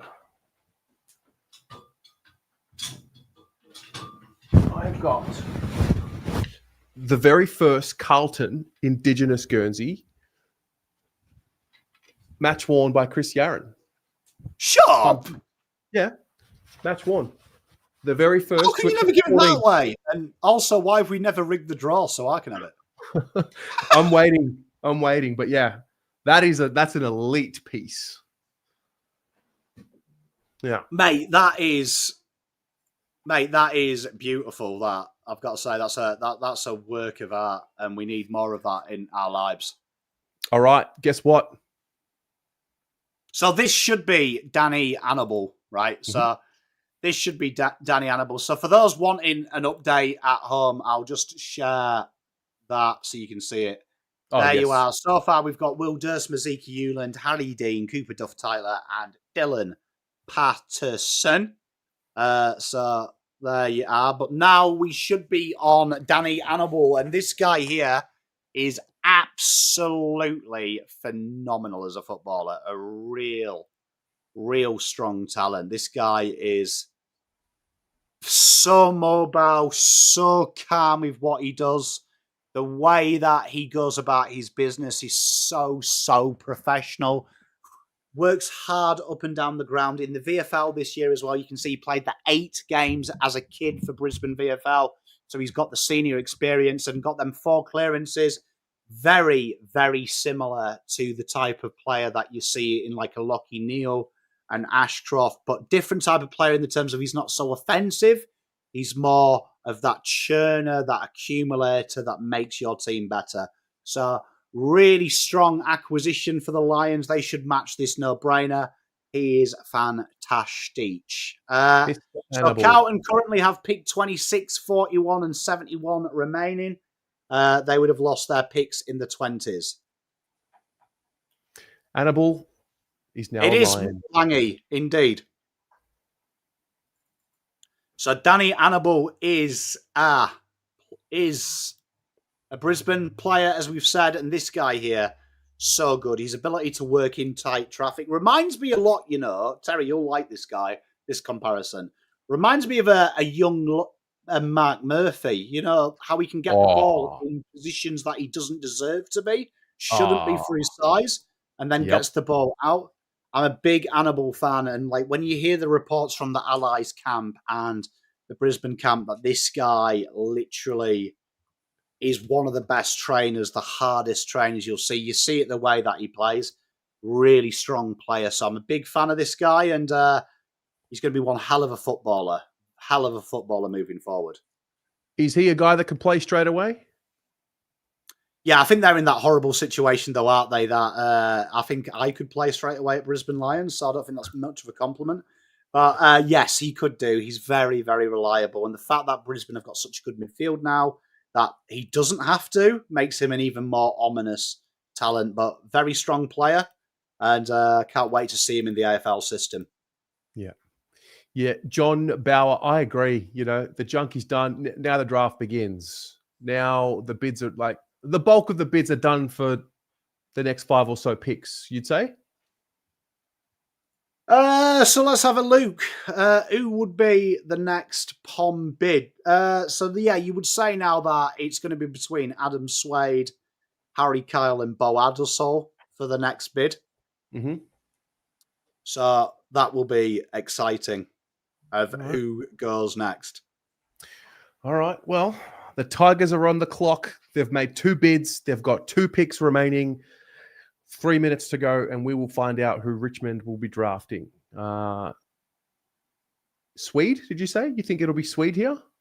No, I don't. I think they'll just go their own bigs now. So if Cal Toom is right, it's Sully Roby, Sam Cumming, Xavier Taylor is another name.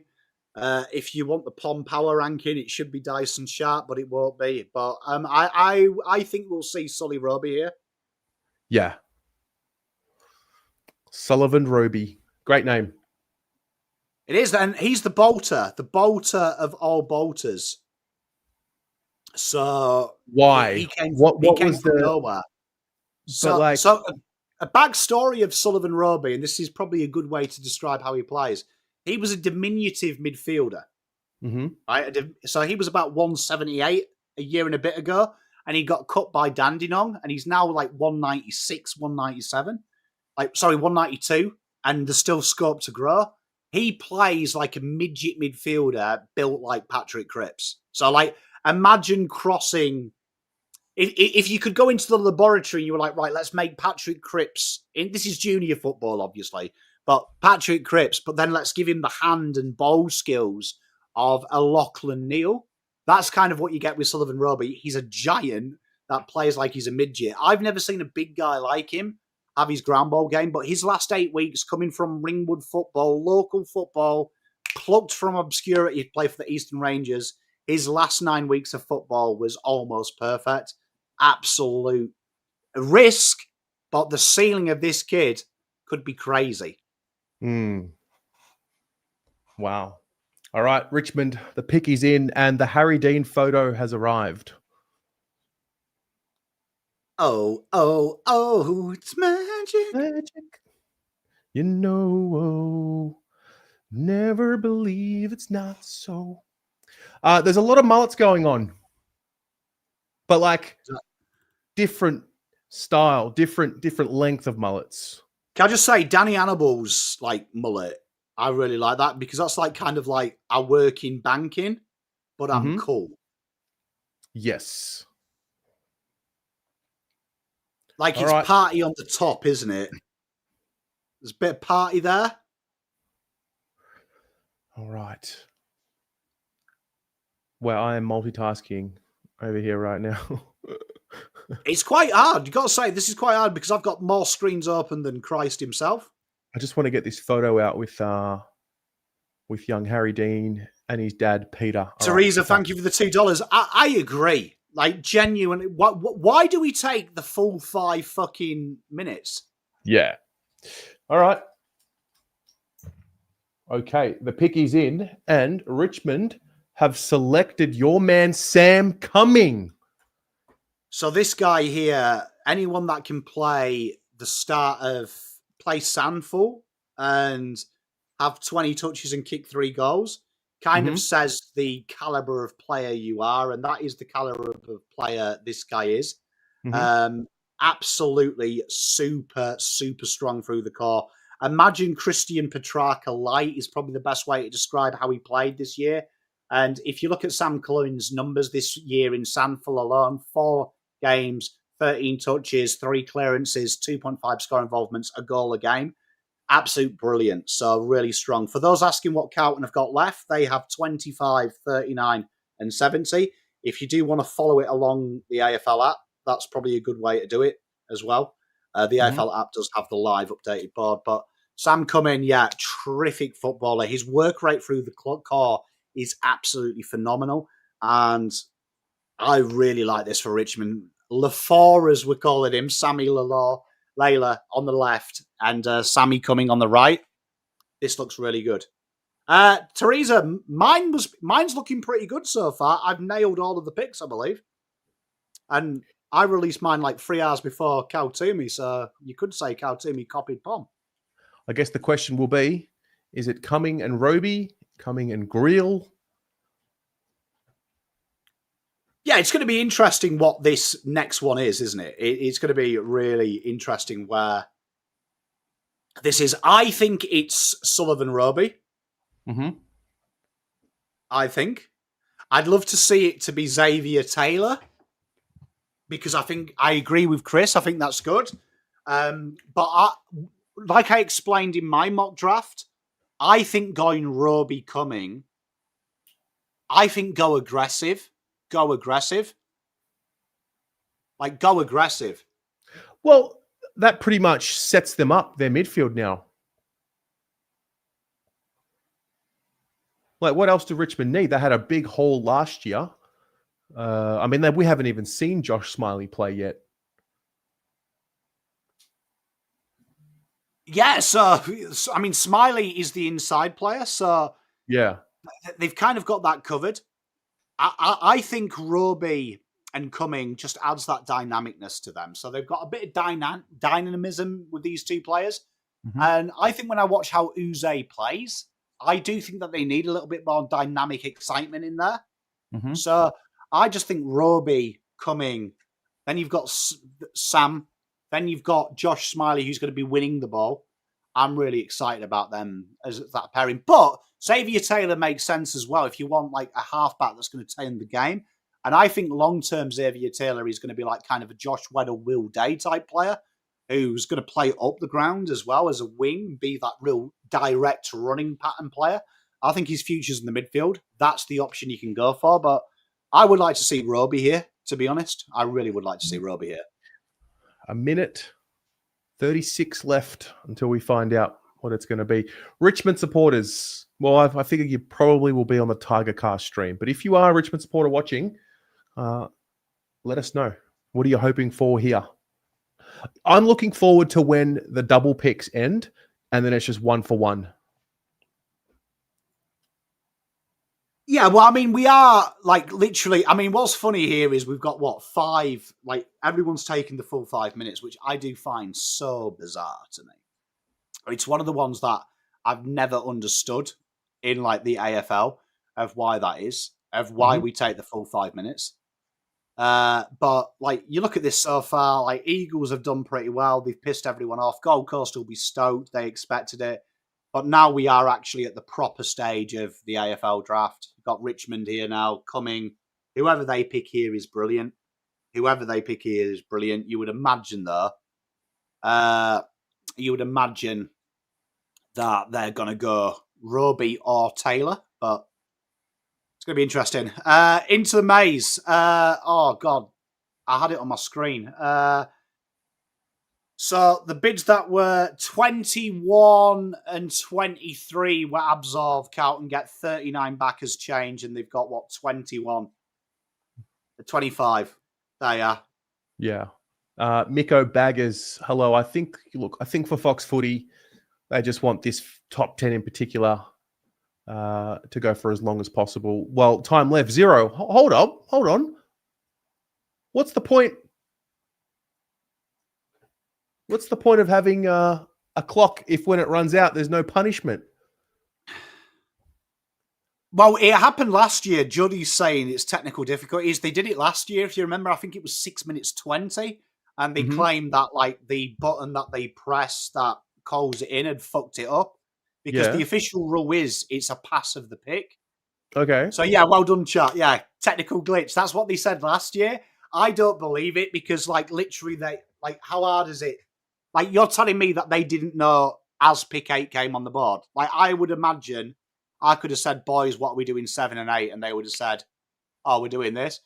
So, like, I'm pretty sure that the guy at the front row has, like, the list anyway. Interesting. All right. Conwire IT, I've just noticed that. Yeah, great advert. You've just fucked the draft up, boys. Cheers, lads. The pick is in. All right. No trades, no bids. Petra, I agree. I think it should be a total loss of all your draft picks. And such is life. All right. Have they gone Sam Grill? That looks like it is Mr. Grill. Tell you what, so Sam Grill. Now this, Essendon fans will be literally dancing in the streets of Tullamarine. Oakley Chargers on, can play down the halfback, can play on the wing. This guy here combines sheer lightning speed with impressive endurance. And this now suddenly opens up the draft board for a lot of teams. And probably the biggest winners so far now will be Hawthorn, because they're going to definitely get someone sliding based on the power rankings. played VFL for them. You can see here 2 games, 16.5 touches, 4 marks, 5 rebound 50s, 3 score involvements, an absolute speed machine. If you said what Richmond need, which is a bit like Carlton, they want a bit of pace, they've done it, and it's quite interesting.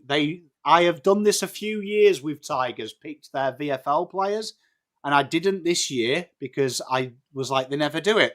And they finally done it. But the Essendon now, Jesus, that pick 9 swap they've done is probably looking better and better. You'd imagine now Essendon are going to go Sullivan Roby and Xavier Taylor and hope Sharp slides. If Sharp slides, and it's probably worthy the risk, if Sharp slides to 13, this could be incredible. Wow. Incredible for the Bombers. We are about to see the Bombers go into another stratosphere. So pick 8, Sam Grill, the Bombers on the clock. Also, while we're here, please make sure you go and show some support. There are apart from Pommy and Oz, obviously, there are a couple of other YouTube channels that you should be getting behind. One is Rookie Me Central, and the other one is Footy Stuff. These channels have all the highlights, and they have really changed the draft coverage in the last couple of years in particular. I'm going to put them right there in the chat. I'm really looking forward to seeing Sam Grill play like Richmond's team. And you know what they're going to do with their next pick is so exciting for me. But Sam Cumming and Sam Grill, they're going to be box office to do it. Shout out to Miko. That's the first time I've proper chuckled tonight. Why do VFL players not have vowels in there? Mate, I have no idea. Evidently vowels aren't a thing anymore. Do you know what I mean? Like, who knows? But this is interesting. Dyson Sharp, my boy. This is quite sad, this. Now, you'd imagine.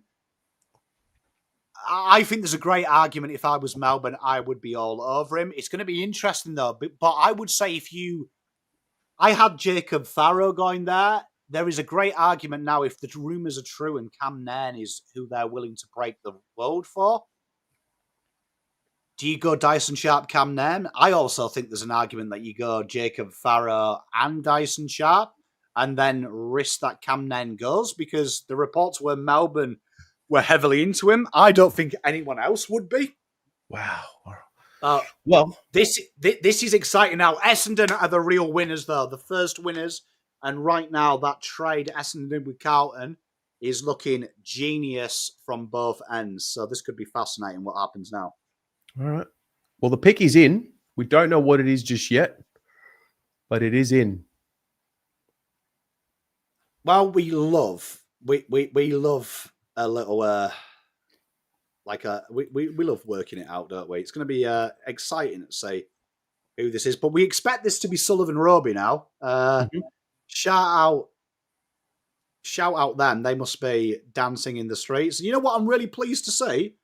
Just been going along with my simulator all the way, and it's absolutely nailed. Yeah. Tom Maths. Who would have thought maths outside of the classroom?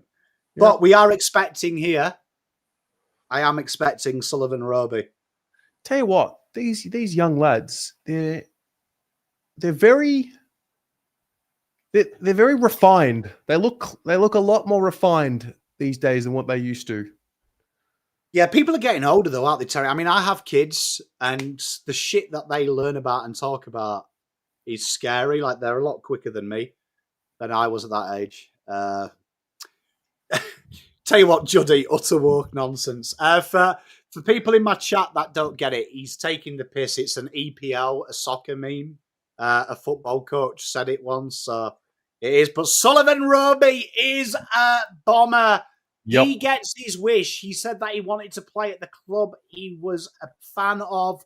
Wow. The bolter goes to the Bombers, and Tullamarine will be rocking. Sullivan Roby combining sheer brute strength, ignorance, but impact per possession. And this is an absolute bolter from the blue. But Essendon now in pole position to do incredibly well in the first top 10 picks. They'll be stoked with Roby. Who do they pair now? Is it Xavier Taylor, which is the teammate of Sully Roby? I think it could be. Hawthorne chat saying Jacob Farrow. Right? Jacob Farrow, spot on. If they get Jacob Farrow, Hawthorne have just quietly won the draft. If Hawthorne get Jacob Farrow? Yeah.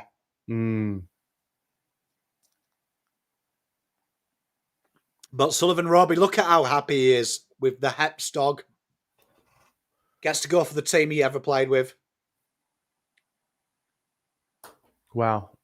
So the Bombers Andrew, are getting... look, I always remember this. When I say he plays like, I'm not saying Control C, Control V, like copy and paste. I'm saying it's the style of game. Yeah, you'll never hear me saying he's baby Judd or anything like that. Sullivan Roby.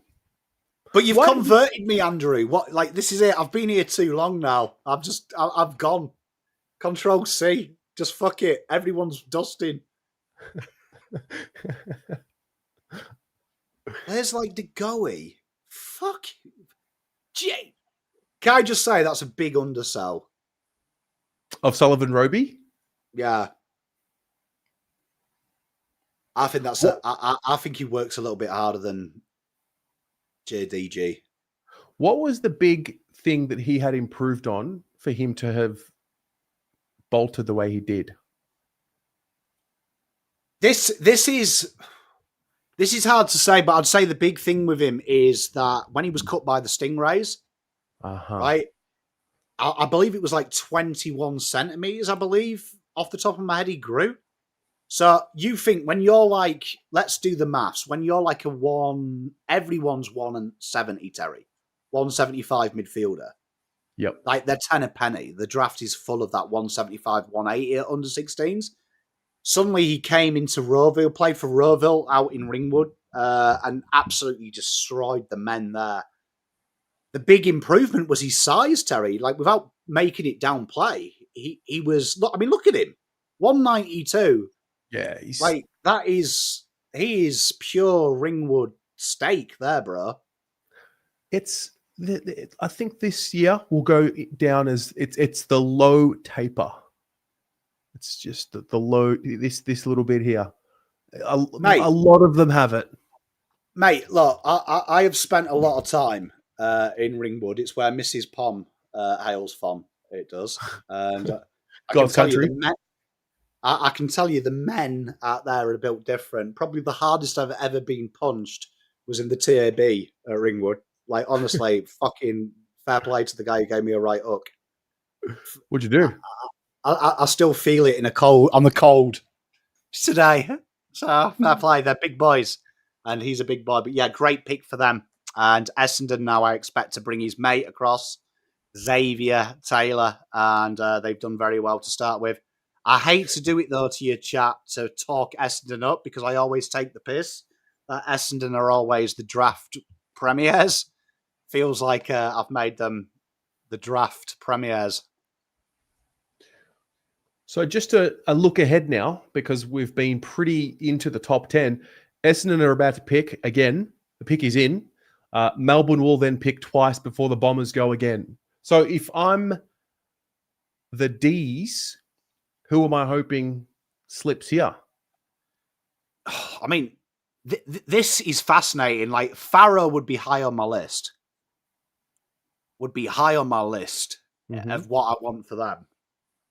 Cam Nairn is the one that everyone has literally linked them to. I think there's an argument now that you don't go Cam Nairn. Wow, your boy, Jacob Farrow. Oh my God. Tell you what. Wow. So they have gone, this is a turn up for the Bucks. As Jacob Farrow and Sullivan Roby. This guy here, Will Day 2.0, Jacob Farrow, plays up the ground. Plays halfback, finds the ball at ease, an absolute delightful kick. Big difference between him and my mate Josh Lindsay was just the way this guy played the midfield. He was an accumulator. He hit targets. Loves to take the game on. Has one of the more beautiful give and goes you'll ever see as well. Literally beautiful. But this is a super acquisition for them. Essendon have surprised everyone. And Roby and Farrow, great combination. And now, if you're Melbourne, what players are there? Xavier Taylor, you probably wouldn't have dreamt would be there. You've also got Dyson Sharp as an option. You've got your boy Cammy Nairn. This is really, really, really beautiful to see. So Melbourne, they're probably going to be shocked that I don't think they would have thought these guys were here. So this could be huge. This is seemingly the first shock of the night. Yeah, well, I mean, I'd say Sam Grill is kind of a shock, but it's not a shock. Okay. Because they were in the VFL for ages. Yeah. Roby was probably a surprise. We thought he wouldn't get past Richmond. But then Jacob Farrow, they have definitely taken best target acquisition. So I've got to give Matt Rosa some credit here. My big criticism, if you've watched my content from Essendon's drafts, usually is the fact that these guys have usually just taken not what's best for them, but what's best in the consensus. Mm-hmm. Two great targets here. Jacob Farrow and Roby instantly makes them better. So now it's going to be intriguing because whatever Melbourne do, like if Dyson Sharp falls here to Essendon's next pick, they've absolutely knocked this out of the park. Do you think these picks from the Bombers, do you think that in their minds, in their draft room, they're thinking, well, we're going to have the merit scenario happening again at the end of next year. We may as well replace the midfield? Yeah, but you see, I mean, that's why I had them linked to Dyson Sharp, and it's also why I think Dyson Sharp's a great option for Melbourne. They've lost their extractor and their accumulator. Mm-hmm. So I think Dyson Sharp could become a very good Zach Merritt 2.0. What really impresses me about Essendon, though, is they've gone with players that if I looked at Essendon, they lack a little bit of chutzpah off halfback, a little bit of creativity in the midfield. They've got Archie Roberts. He can't do it all. Jacob Farrow would be a great compliment. And then Sullivan Roby is, when I look at their front half of the ground, I mean this with all due respect to Essendon, I'm at like a little bit of a meh. Like I look at it, I'm like, meh. Like they've got Kako, that's good. But they haven't got that like conduit between the midfield and the forward line. Sullivan Roby's a great thing. Now, Melbourne, they're in a massive rebuild. So, like this, I couldn't think Lammy out there in Melbourne. I couldn't think of a better draft board from Lammy's point of view. He's going to have Sharp there. He definitely won't have had Xavier Taylor there. Like, there is no chance in hell that was on his draft board. If he says that he was, he's a liar. Mm-hmm. There is so many options here, and it's going to be fascinating because there is a great argument. You go Dyson Sharp and you go Cammy Nairn. This would suit Melbourne's like philosophy in the terms of pairing two kids up together that have played, both Central Districts boys. But Xavier Taylor is hard to ignore. Like, very hard to ignore as well. This is going to be fascinating what they do. LS, I thought they'd go Xavier Taylor. I thought when I saw Sullivan Roby get to Essendon, I was like, it was written in the stars when they got all three boys watching the women play last week. I was like, maybe that was the sign. All three of them were together watching it, and it was them telling us who they were picking. But this is going to be interesting now, Melbourne here. Is it going to be Dyson Sharp and Cam Nairn? Or are they going to go Xavier Taylor and Cam Nairn? Or are they going to go Dyson Sharp? This is going to be fascinating here. Like, the pick is in. Go on, Melbourne. I'm rooting for Melbourne here. Billy Bolster, this snowballs later picks now. Watch the players slide. This could be good. I mean, look, Melbourne, I wish I could be in their room. Xavier Taylor has been drafted to the D's. So this guy here is like, honestly, like if you are a Melbourne fan, tell you what, whatever God you believe in, thank him tonight. What an acquisition this guy is. So this guy, go and watch the Eastern Ranges final against Sandy. This guy took the piss. He controls the back line, but he is such an offensive threat. And looking at what Melbourne are trying to rebuild here, one of the big things we talked about was Josh Lindsay in the previews, Jacob Farrow, someone that could change the way the ball moves from the back line, because that's a huge area of Melbourne. And under the new coach, Kingy has said he wants to play a progressive game, transitioning quickly. This guy is Mr. Transition. He's got a degree in footballology. His intercept work is impeccable. He can play on big guys and small guys. His ball use is tidy, but he is attack. And this is a great acquisition. And I think that they're, honestly, Tim Lamb will be drinking well tonight, because this is an absolute dream scenario for him. So, huge. Wow. All right. Xavier Taylor. That was a bit of it was a surprise that he was there available. Now you've got about 3.5 minutes if you're the D's. What's the best priority for them right here? Well, I mean, this is such a great position to be in for Melbourne, because I don't think they would have dreamt that Xavier Taylor. I'm shocked he hasn't been in the top 10. So Melbourne now have got this thing. They've gone Eastern Rangers. Now Cam Nairn was the guy that's why he was added to the 14 invitees, because Melbourne had pretty much locked him away. This is going to be fascinating now what Melbourne do, because I think here Cam Nairn, you'd have to sell this to me that your development team have absolutely cracked the code and said, right, Cam Nairn, if we get him, we can turn him into a top 10 talent. Because I think there's a great argument here. You go the big dog, you go Dyson Sharp, you replace your Clayton Olivers of this world with another player. If it was me picking, I would be going Dyson Sharp here. I think there's a great, if they go who were expecting Cam Nairn, tell you what, Essendon's pick could be the greatest roulette wheel of all time. Wow. Because everyone suspected pick 6 or pick 9 as it was now was going to be Dyson Sharp, because they didn't believe he would slide past Melbourne. Could be fucking huge. Wow. Could be huge. Do you think there's a little unofficial agreement between the D's and the Bombers here? Like the Bombers have said, leave Sharp and we'll do something for you? Surely not.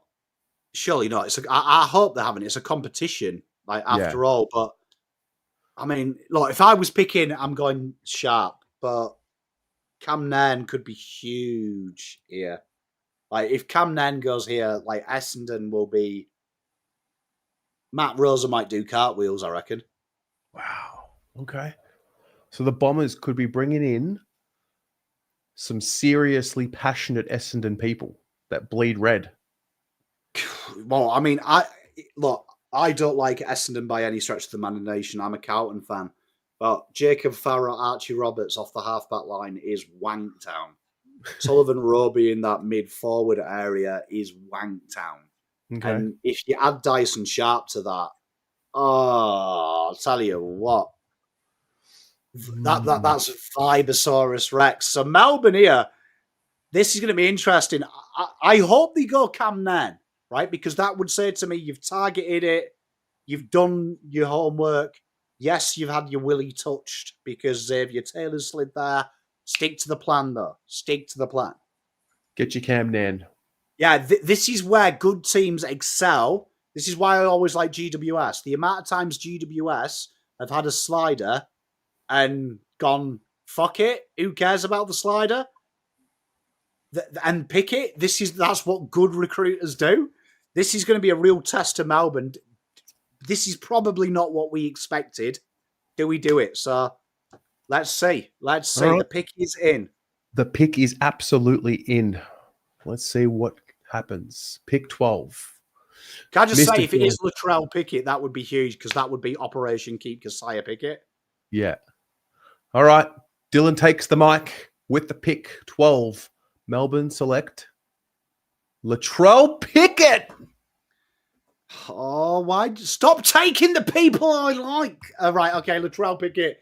This guy here, Glenn Elg, goal-kicking machine, and he is the cousin of Keziah Pickett. And this guy here in the Sandford, when he broke into the team, is a box of tricks, an absolute small defender's nightmare. And this guy here can snag and turn the game in a sixpence. You do not want to come up against the Pickett boys now. Like, that sounds exciting. Keziah Pickett and Keziah Pickett and Latrell. Problems. But this guy here, it's almost like if Usain Bolt and Eddie Betts had a baby, you'd get Latrell Pickett. Because this guy here is... If Usain Bolt and Eddie Betts had a child, you get Latrell Pickett. Jeez. Yeah, this guy's quick, bro. Like, and he's a box of tricks. And you know what? I hate to say this because it makes me sound old and I'm going soft in my old age. But he plays the game with a beaming smile on his face. And that is beautiful to see. Like, a beaming smile. It looks fun. Yeah, they are related. Keziah and Latrell, they're first cousins, so... See, that's why Pom had Operation Get Him to Fremantle to try and coerce Keziah home. Yep. This might be Operation Keep Keziah at Home. Okay. I would say over the last few picks, now it's started to have... Now it's a bit more unpredictable. This is actually playing out how we said. Because tell you what, we said... Yeah? There's two teams that are actually... What's that? Oh, that's cool. That's cool. Well done. I'll come and have a look at it when I finish. But yeah, so you look here, Essendon and Hawthorn, the two winners of this draft now. Hawthorn, there's probably two players that are going to be on the list that weren't on the list, right, at the start of this. But then Essendon will be looking at this and going, I can't believe we managed to take Sullivan Roby and Dyson Sharp got here. So this could be huge. Wow. All right. Essendon. They're going to get their guys. And then, I mean, North Melbourne. North Melbourne have now, I mean, they traded with Carlton. The pick will be 15. Who will they hope is left with their pick? Well, you know what's quite interesting? This is the pick that Carlton had. So a lot of people were linking Carlton to Pickett because we like small forwards. Yep. Players like that. You actually look at it, Dovison is there, but it would still probably be too early to take him. Right? Or it's right on it. It's probably the high end of his money. Now, the speculation at this stage was anyone from Doveston was Doveston because they thought pick 6 or pick 9 as it was going to be Dyson Sharp. Then everyone had Xavier Taylor. Then everyone had Lockie Doveston. You would say that there's probably 3 players there that are better than what they expected. So Dyson Sharp here is really, really where you would expect. Be interesting if they went Doveston there, because then suddenly Hawthorn are going to be like, how the hell? And I am actually terrified of what Dyson Sharp could do at Hawthorn, like working with the master in Sam Mitchell. So this could be crazy. This pick here could cause trades towards the end of the draft. Wow. Well, if it's worth anything, with about 1:30 to go on the clock, the pick was in. So they haven't messed about. And that's what we like here. Yeah, just get on with it now. Just get your Dyson Sharp. They put the video up a week ago with Dyson Sharp saying that, he was a bomber man growing up. Just bring him home.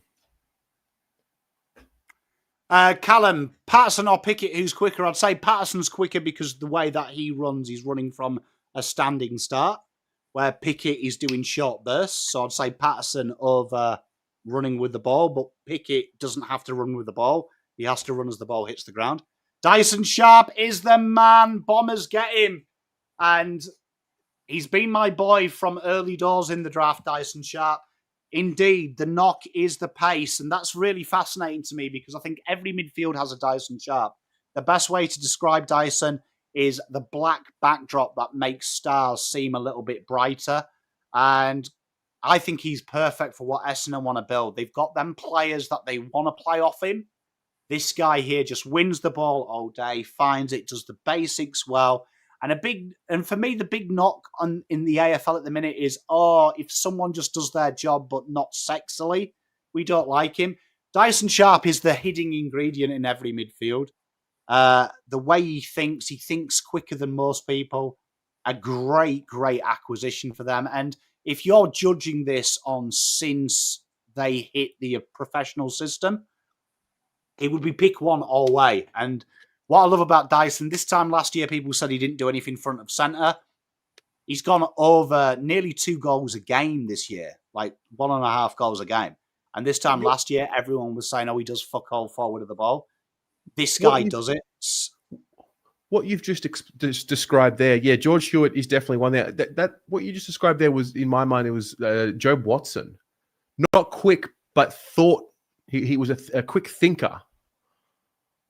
Yeah, I think that's that. Look, you think quicker than anyone else, and I agree. Ashley, I hate it when people think pace is everything. Mm-hmm. Build the pace around him. So that's fascinating for me. An absolute great acquisition from Essendon. Essendon so far, A+. So over to Hawthorn now, and Hawthorn will be like, how's this happened? But so many. I mean, can you imagine? I don't think they'll do it, but can you imagine Doveston and the Wizard together? Like, fucking, I'll start watching Hawthorn games just for fun. Just purely for the vibes. Is that what the D's have done? They've put 2 electric small forward. I mean, to be fair, maybe Pickett's going to be more of a midfielder as we go further and further into the future. Unique R9R, take Greaves. That was the name that was put up a little while back. Was Greaves, wasn't he linked to Hawthorn? So he could have been an NGA, but the AFL changed the rules. So it was fantastic with that. You see, okay. I didn't like what Kaltoumi did, and he had him sliding outside the 30. I'm with you, Unique R9R, that I think he is absolutely fascinating. So I'm looking at Hawthorn's pick 20 and thinking they've traded up for a reason. Maybe they're not going to select him. This is fascinating here because there is so many players. Josh Lindsay, everyone's saying him in the chat. The last thing Hawthorn need is another good kicker because look, you'd say 22 of the 30 best kickers are Hawthorn players. So that made me sick. Ollie Greaves, could you imagine if they bring in Lockie Doveston as well? Them 2 forwards up top with Ginny. Oh, that's insane. I had them in my original mock-up. If you remember, I had Mitch Marsh. And the reason that I had Mitch Marsh is I think he's Gunston 2.0, but at this stage of the draft, it's tough. If it's Josh Lindsay, I'll be sick because honestly, I know Double Dummy's in chat and I love you with all my heart. You've been a big part of my channel this year. Just save some good kicks for the rest of us, could you? Left footer named Josh. Yeah, just fucking let us have some good kicks, man. Like, we get it. You recruit good kickers. Well done. Leave some for the rest of us. But this is intriguing, man. Like, wow. This is so intriguing. Just looking here. Like, can you scroll a little bit further down? I mean, I'm getting my Carlton hat on right now. If you're Carlton... Carlton are here, 25. So what are you hoping for here from the Jack Ison scenario? Well, we're hoping that it's nowhere in the next 20 picks, to be honest. Oh, okay. They've traded it to GWS. Will GWS go? Wow. So what was the trade recap? 16 for 14. 2026 second round pick for 14.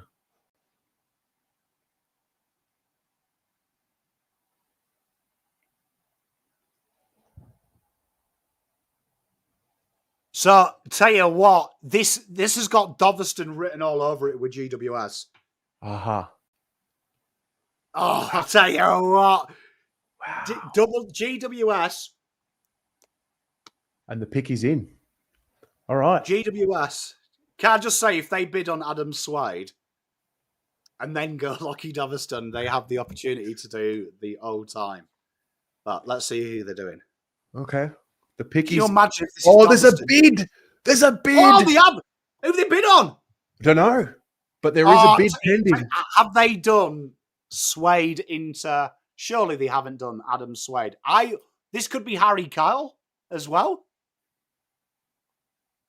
Wow. Well, they look very happy with themselves in this room. Can I just say, I've got this on like level 1 volume. Yeah. But what the fuck is going on? They're chatting some bear shit from what I can hear. I'm lip reading. I'm not playing it with volume. Hey, Kane, though, how good is it? Right, Shane, how good is it? Hey, Shane, oh, mate, congratulations. Absolute great trio, mate. So let's do some logic here. This could be Harry Kyle. We do know that GWS aren't scared of pissing off their brothers over the road. Okay. Yep. Could be Adam Swade if they're going Lockie Doverston. There's definitely a target here. I would love it if it is Harry Kyle. Who is Swade It would tied make to? me laugh. The risk is, I reckon, if you bid on Adam Swade here, Yeah. they say have him. Who's Swade tied to? Essendon. Okay. Pick. Oh, it's Harry Kyle. Harry Quality Kyle. shithousery from GWS. I am so proud of GWS. Like, bid on your Archtown rivals. Make them pay. Harry Kyle. So, Harry Kyle, very, very accomplished little footballer, this guy. Can play midfield, can play halfback. For those watching, that will cost them 26 and 27, so not too much of an overpay for them. But Harry Kyle this year, been in and out of health, but this guy could have gone way higher. They did the old dodgy of trying to keep him hidden, but it didn't quite work. His combine, he had absolute obscene numbers. His vertical jump is another level, 188, so he can play like big size and the small size. I see his future, though, with the way that he kicks, his elite ball use. I could see him being a winger long term. You know, like the Blakey mode of how they built him into it. And there is a lot of Blakey about him, I think. The way that he moves, the way that he takes the ball at the highest point, and he goes hard. This could be huge. The Swans are the ones that matched with their points, and Harry Kyle is now at the Swans. The Giants are back on the clock, and the pick is in. So GWS here could go Josh Lindsay, similar type of player in the terms of it's a halfback. So, or GWS have just been complete dickheads and they go like wherever they want. But this could be interesting, right? Doverston makes a bell. You've got halfbacks in there. You've got players like Lindsay. You've got Oscar Taylor. You've got players of that ilk. Oscar Taylor. Oscar Taylor is a giant. So Oscar Taylor, there he is. Tell you what, I've sorted this out pretty well that I can just scroll through. This guy here uses the ball incredibly well and probably one of the more underrated Eastern Rangers players this year in the terms of he was incredibly, incredibly consistent, but no one gave him any respect for what he did. Works really hard ahead of the ball as well, loves to link up play, can play that lockdown role, can attack the game as well. Really well-rounded player and the kind of annoying player in the terms of, I think this is the typical draft from GWS. They just seem to bring in these players for fun. So, and make them into superstars. So it is kind of disgusting as a POM. As a POM who loves the draft, that GWS have just managed to get a player that they can turn him into. So this is going to be interesting. Now North, I really hope North go at all here. Like I'll give them Josh Lindsay. I agree with you there. I think you could go Josh Lindsay, but I really think here, let's not get a midfielder North. Josh Lindsay, he could be that horrible role that we always see that, that I think Clarko's missing. But please go at all. Please. Well, Josh Lindsay just continues to slide.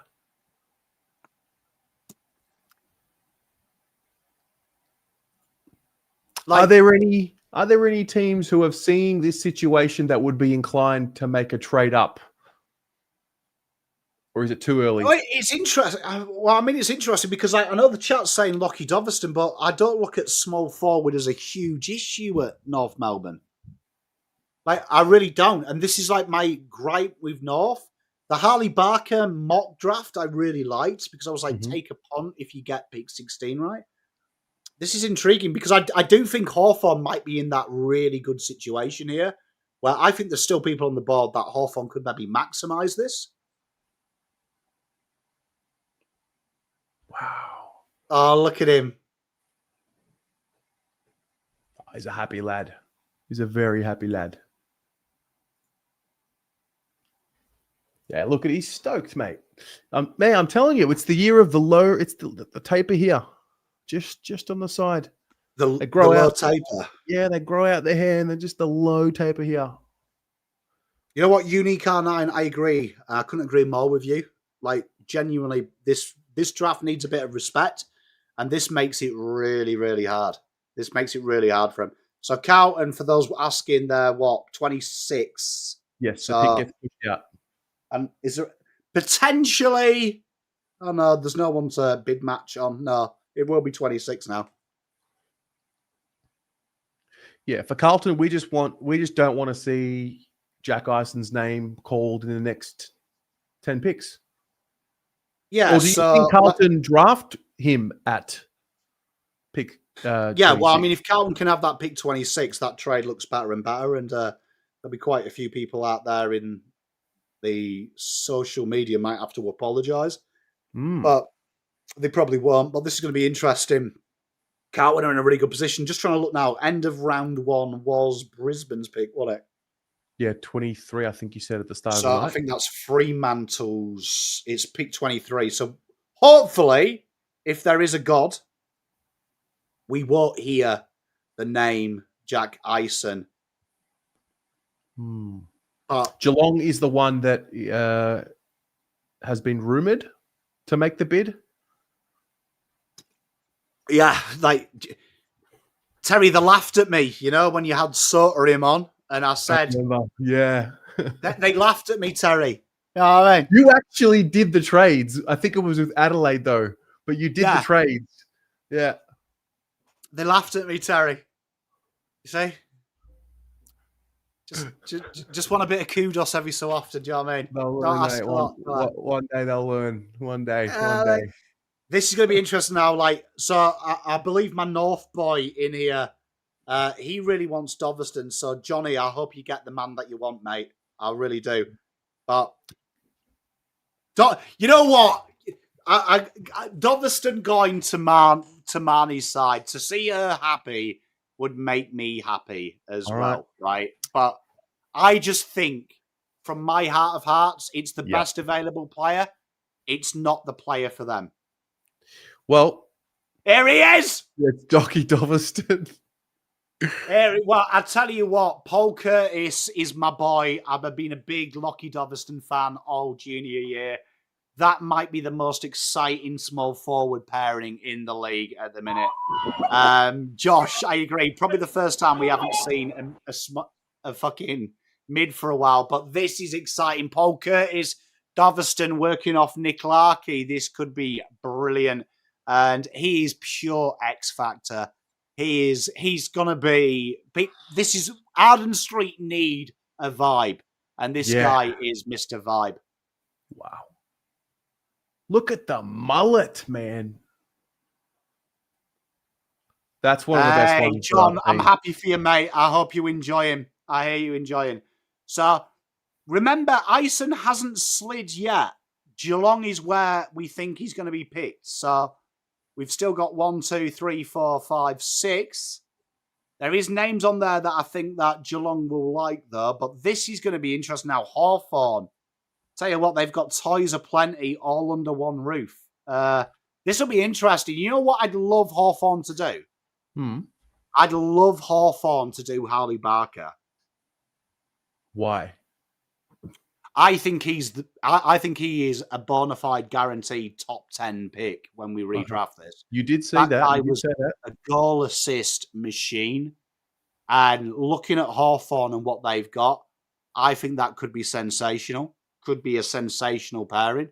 It's going to be interesting what Hawthorn do, because I could also see there might be a world here that someone wants to trade up as well. But this could be really intriguing what they do. Hawthorn, they did that little cheeky little trade.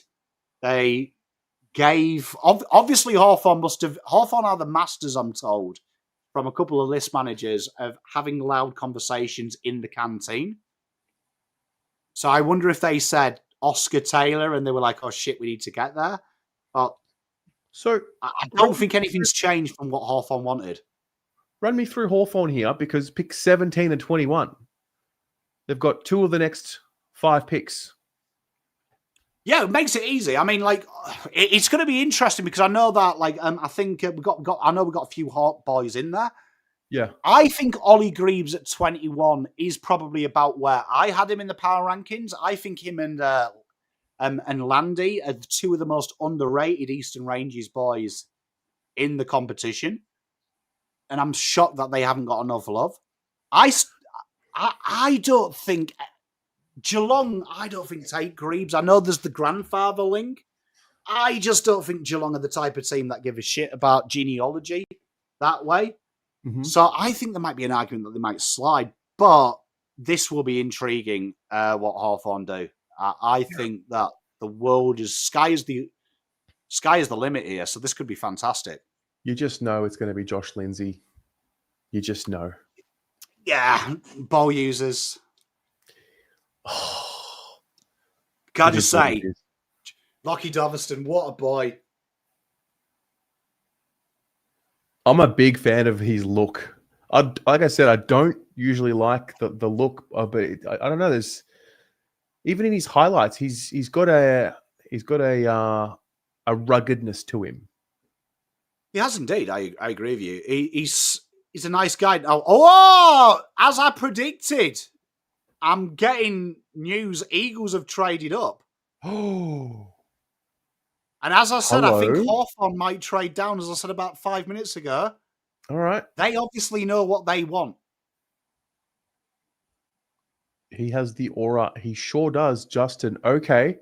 The Eagles have identified who would that be?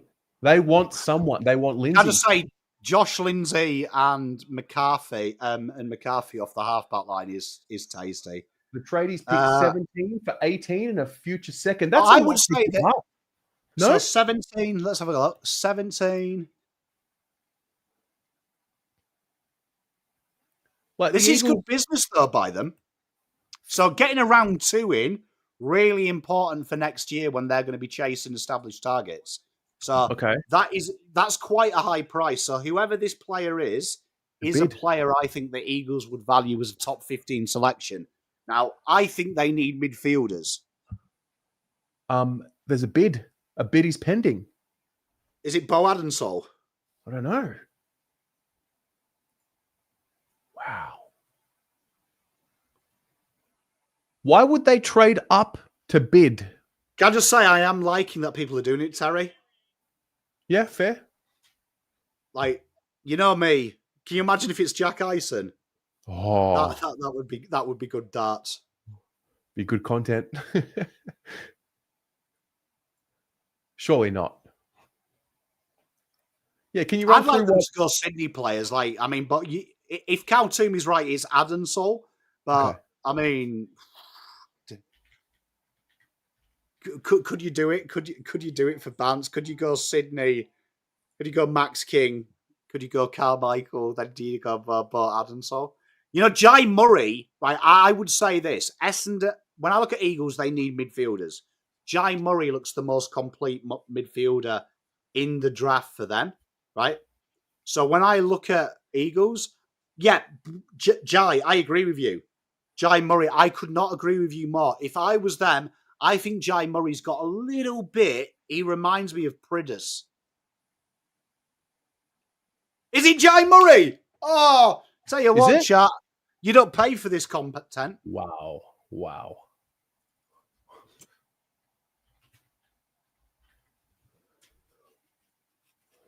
Jai Murray. So I'm a big Jai Murray boy. I think he's incredibly underrated, is Jai Murray. He is just Mr. Consistency. Played down the back, moved to the midfield this year. Real volume type player, gets really in there. He's got real good spatial awareness as well. Like he can just dance through trouble like you haven't done. It's a no-brainer for Gold Coast to match.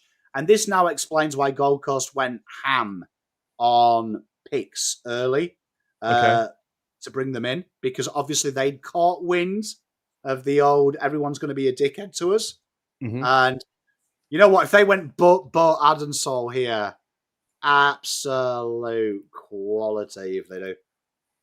So obviously that just pushes everyone's picks down another spot. So they haven't bid this time.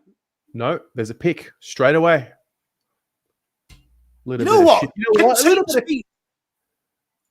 Can teams do it? Can teams start being dickheads and just double bid? That's what I was going to say. There's a little bit of shithousery going on. It's good.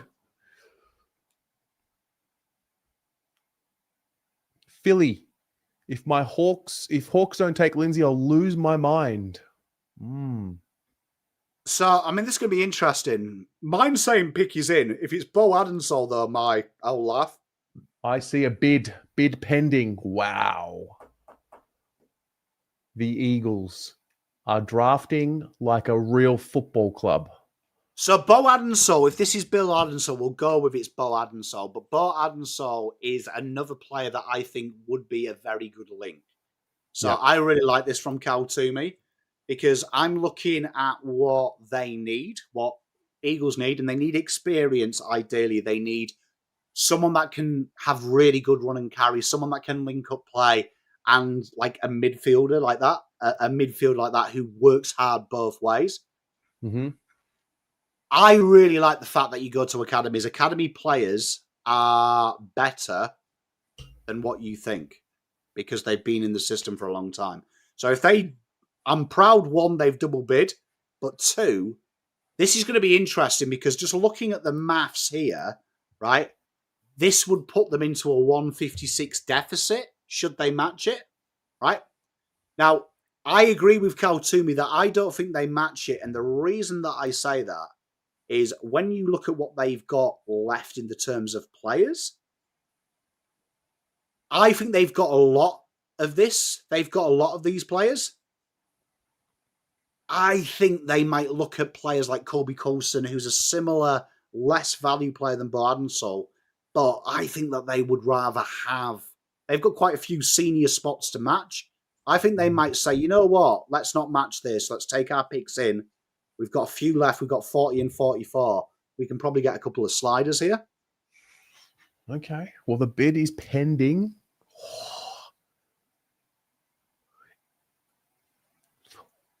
Has it happened too often where there's a bid on a player and the team doesn't match and the team just gets that player?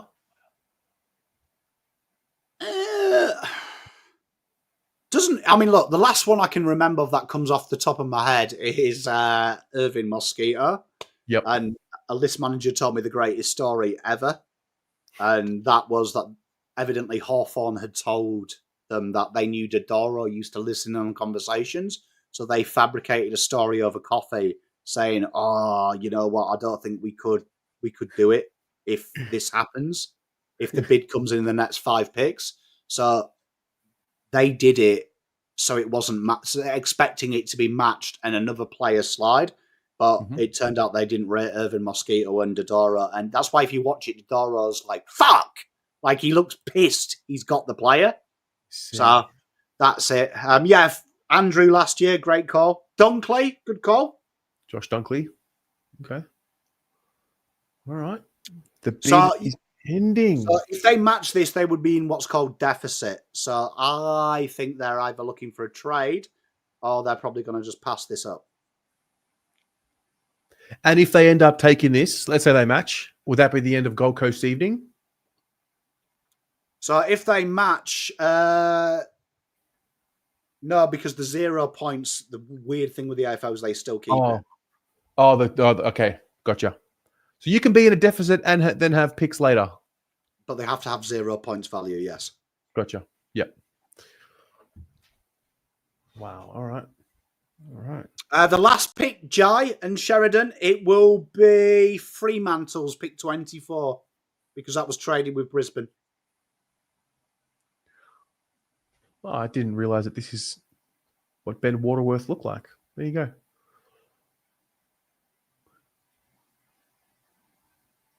He doesn't look like... I've always... Look, when I saw him last year, I thought he had dark hair because he writes like a very stereotypical, generic copy and paste male.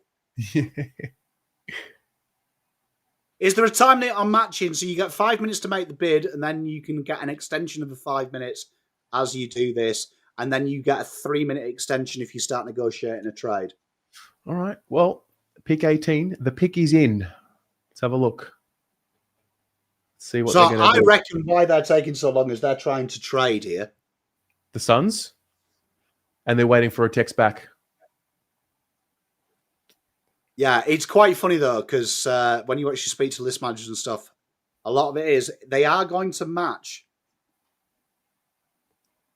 Matched. Bo Adensall. So Bo Adensall is matched. Now, this is fascinating. Eagles have done very well here. They have proper wound people up, and I could not be more proud of these people. So we talked about this. If you watched the draft show last night that we did, we talked about this, that we thought that they might match, that there might be an area where these guys actually look at matching. And true to form, they have done. They have done. So this is going to be absolutely fascinating. He's got something about him, this guy. He has indeed. Bo Adensall. All right. So that pushes everyone's pick back yet another spot. It's beautiful, isn't it? It's beautiful. Well, you know what, Unique? I could not agree with you more. This is one of them intriguing things, isn't it, now, where they are just going to be continually getting better. Mm-hmm. So, and you'd imagine now that you've got to remember the rules of the AFL draft. You're not 10% anymore. You're minus 84. We're in that territory. You'd imagine now that the next bid is just going to be the next dead pick. So this is going to be fascinating for these teams.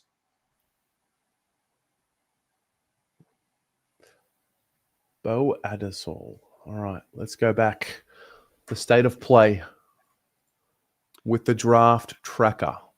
Well, do you reckon what could be banter here is if the Eagles just do it again with one of the Sydney teams? Like, let's have a look at the tied players. You've got Adam Swade, you've got Max King, you've got Jack Ison, you've got Zach McCarthy, Lockie. Tyler Williams is their own, so they won't bid on that. Like, this is where they've got to be careful now, the Eagles, that Tyler Williams is there. But they are, fair play to the Eagles, right? We heard a lot about that. It was Geelong and St Kilda hated it. And if you remember the original report, they talked about that there was 2 interstate clubs that absolutely despised the NGA father-sons. I think we've established that the Eagles are one of them teams.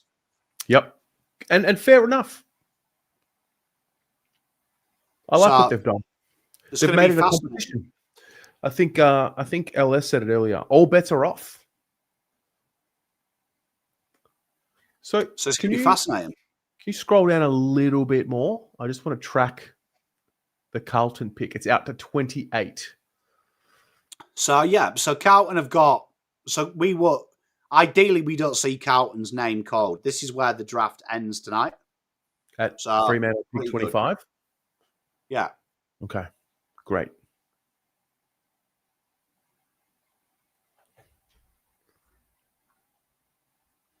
So if Carlton, people are asking, let's just say they did it now.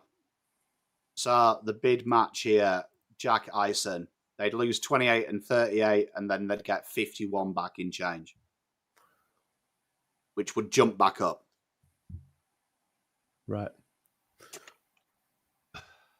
Which player that is left on the board do you think we're getting into the alarming territory of how is he still out there? Well, we're only at pick 19, so I mean, like Cal Toomey had what? Lindsay way down. Mhm. So I mean, Aidan Sherbert's probably one that I look at because like no one wants to admit this, but like literally all year people have had Sherbert in the top 15. Mhm. And then they've suddenly just ditched him at the last month. So I would actually say Sherbert for me is a surprise, considering he's consistently been in the top 15. I'd say Mitch Marsh has been incredibly disrespected since his national championships and the fact that he had a really strong sample junior season as well.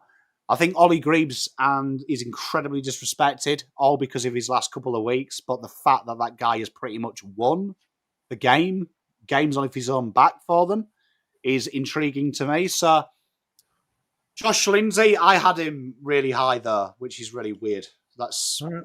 just the AFL don't like him. Let's have a look. The pick is in. The chat is saying that Josh Lindsay has been drafted. Let's see. Absolute West brilliant selection. Eagles there. They've got the Wow. main man next to him in Wow. Tom McCarthy, and then they've also got the fact that they've got now Josh Lindsay. That's a fearsome backline. The glory days are coming back. The glory days are coming back to them. So in the terms of they are going to have great backline drivers there. So really strong for the Eagles there. They'll be really chuffed with that. That takes what? Will Dersma, Cooper Duff-Tytler, and Josh Lindsay. They're going to be really chuffed so far with theirs and probably going to get a couple of other good pickups as well. So they'll probably have a rod on their own back though now. I think there'll be a few sides ruffled that they've bid. So I would expect a Tyler Williams bid to come at some point. I'd imagine Okay. Fremantle might do the honours their last pick of the draft for that one. Yep. Josh Lindsay, the left-footed stud. He's been absolutely sensational and, you know what, a leader as well, which not many people talk about. He's a captain. So this is going to be an absolute fascinating end to day one of the draft, to be honest. Correct me if I'm wrong. It was him, Dean, and someone else that were co-captains of, was it the academy team? So Lindsay was captain of Geelong, Vic Country, and the academy was on the leadership. So Okay, maybe it was him co-captain with Dean, yeah, Country. And he's captained at all levels as well. So he also did his school team as well. So he's fantastic with this. You know what? Do you want to know a niche little stat for him as well? Absolutely. He actually bought, you know, one of them, what are they, them oxygen tent boots? The Normatec boots? Yeah. Yeah.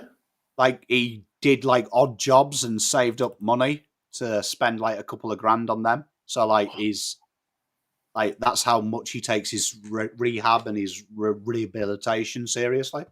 Have you ever used the Normatec boots?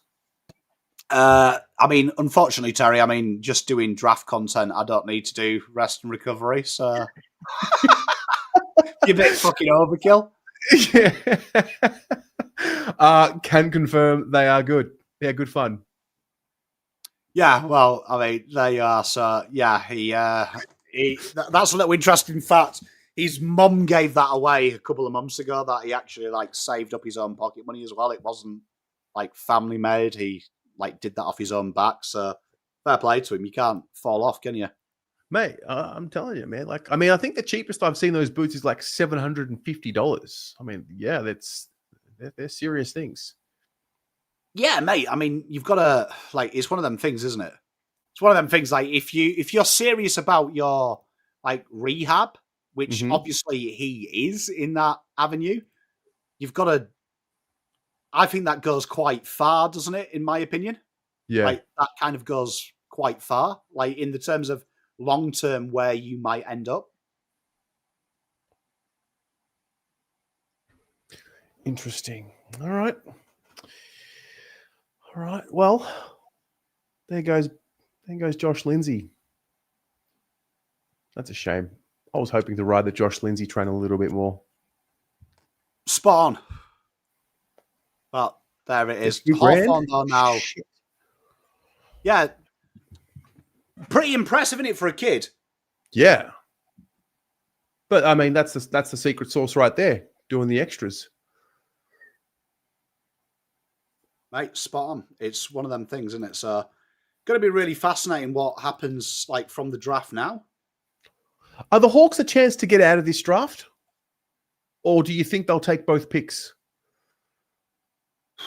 I mean, it's interesting here. Hawthorn are in such a good area. Yeah, I think they do take them. I think they've worked this pretty well to see where the draft lies. So let's see what happens with them. But hopefully they go hard. Lek Dog, a.k.a. Alexi Does, is in the chat. Adelaide offered its first-round pick this year and next year to Essendon for pick 13 when the Bombers took Dyson Sharp, with a bit going back the other way.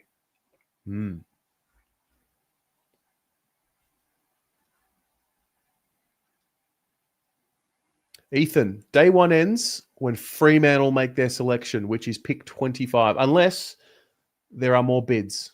Spot on, yeah. So, I mean, at this stage, we've potentially got a couple. And we got potentially a couple of bids swayed. Right.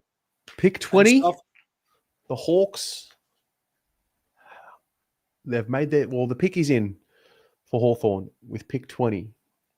We think this is Nan. Tell you what, they've taken the guy that was invited on the first night, the last man standing as well, I think, on the first night invitees as well. Mm-hmm. Everyone thought he was going to go to Melbourne. This is a very, very Hawthorn type selection. Can play mid, more of a half forward.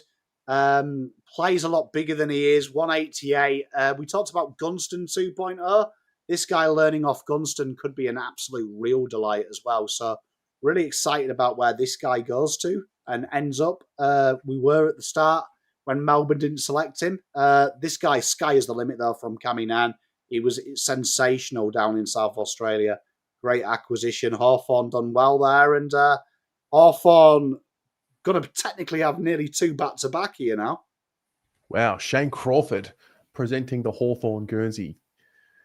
Pretty cool. And I'm glad that he's got picked up. I'm glad that he's got picked up in the terms of, he was invited. There's nothing worse, is there? When you see these kids invited and they don't get selected. Yep. Do we know if any of the kids that were invited haven't been selected yet? No, they've all been selected now. They've all been selected. By the looks of it. Yep. All right. Cam Nan. Which basically says to the AFL, doesn't it, that they've done the right thing by delaying the announcements? Yep. Because the AFL would be like, oh, we did it.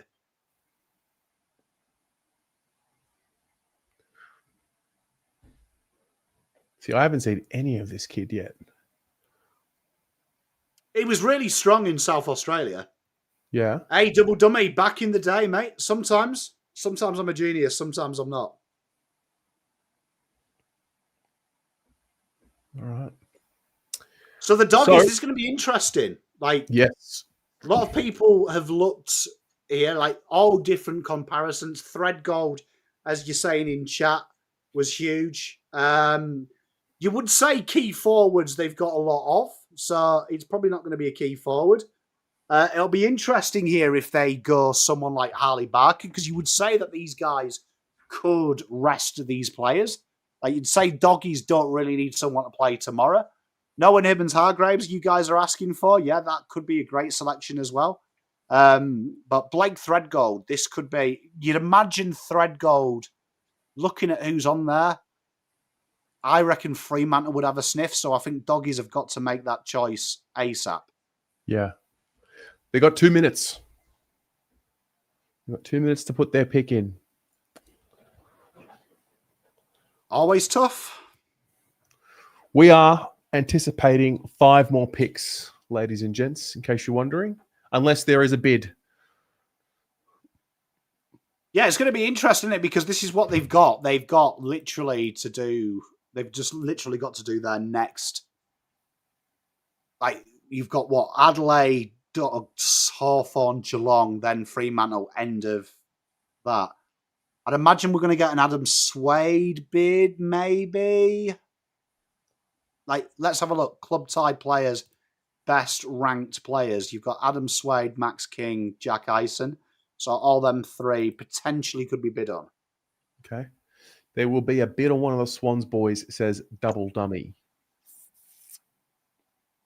Yeah, I think we're going to see a bid. So, I mean, look, you're probably going to get a few pushed out.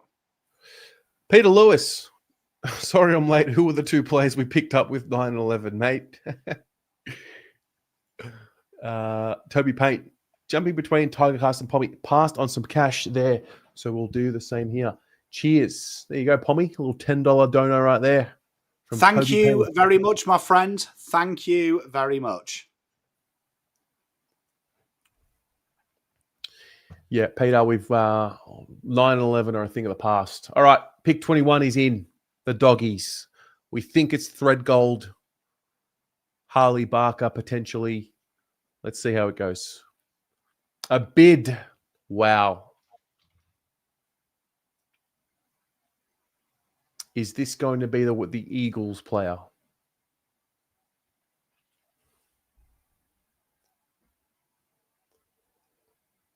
We will see.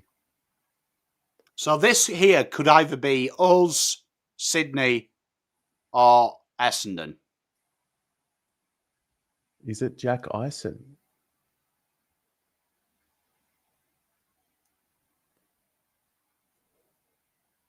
Oh. They're saying Eisen on the broadcast. Let's see. Wow. What would we need to pay up if it was Eisen?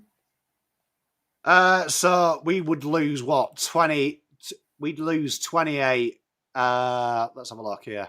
Yeah. So if we lost this, doing the maths, we will lose 28, 38.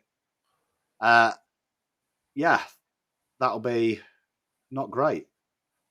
So, but we will get 46 back in change. So we'll use 28 and 38 and we'll get 46 back in change. Okay. Broadcaster saying everything. Yeah, that sounds about right. AFL are saying it's Carmichael. All right. I think it would make more sense with what they're looking for. KO saying Carmichael. Kylie, thank you very much for the $3. We love you too. All right. Funny buggers going on indeed, Gavin. Let's see who it's going to be.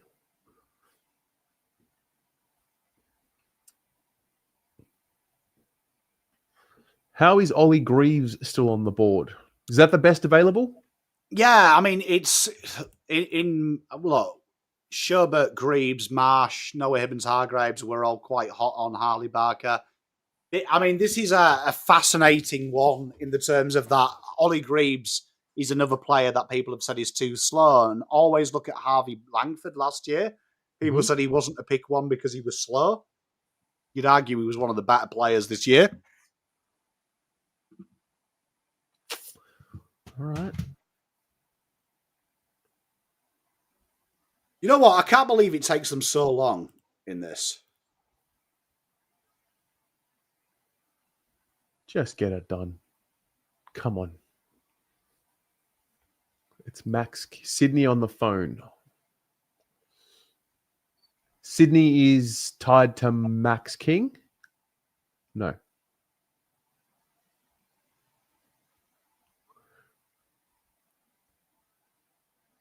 Okay, Sydney are genuinely on the phone. Yeah, pay up.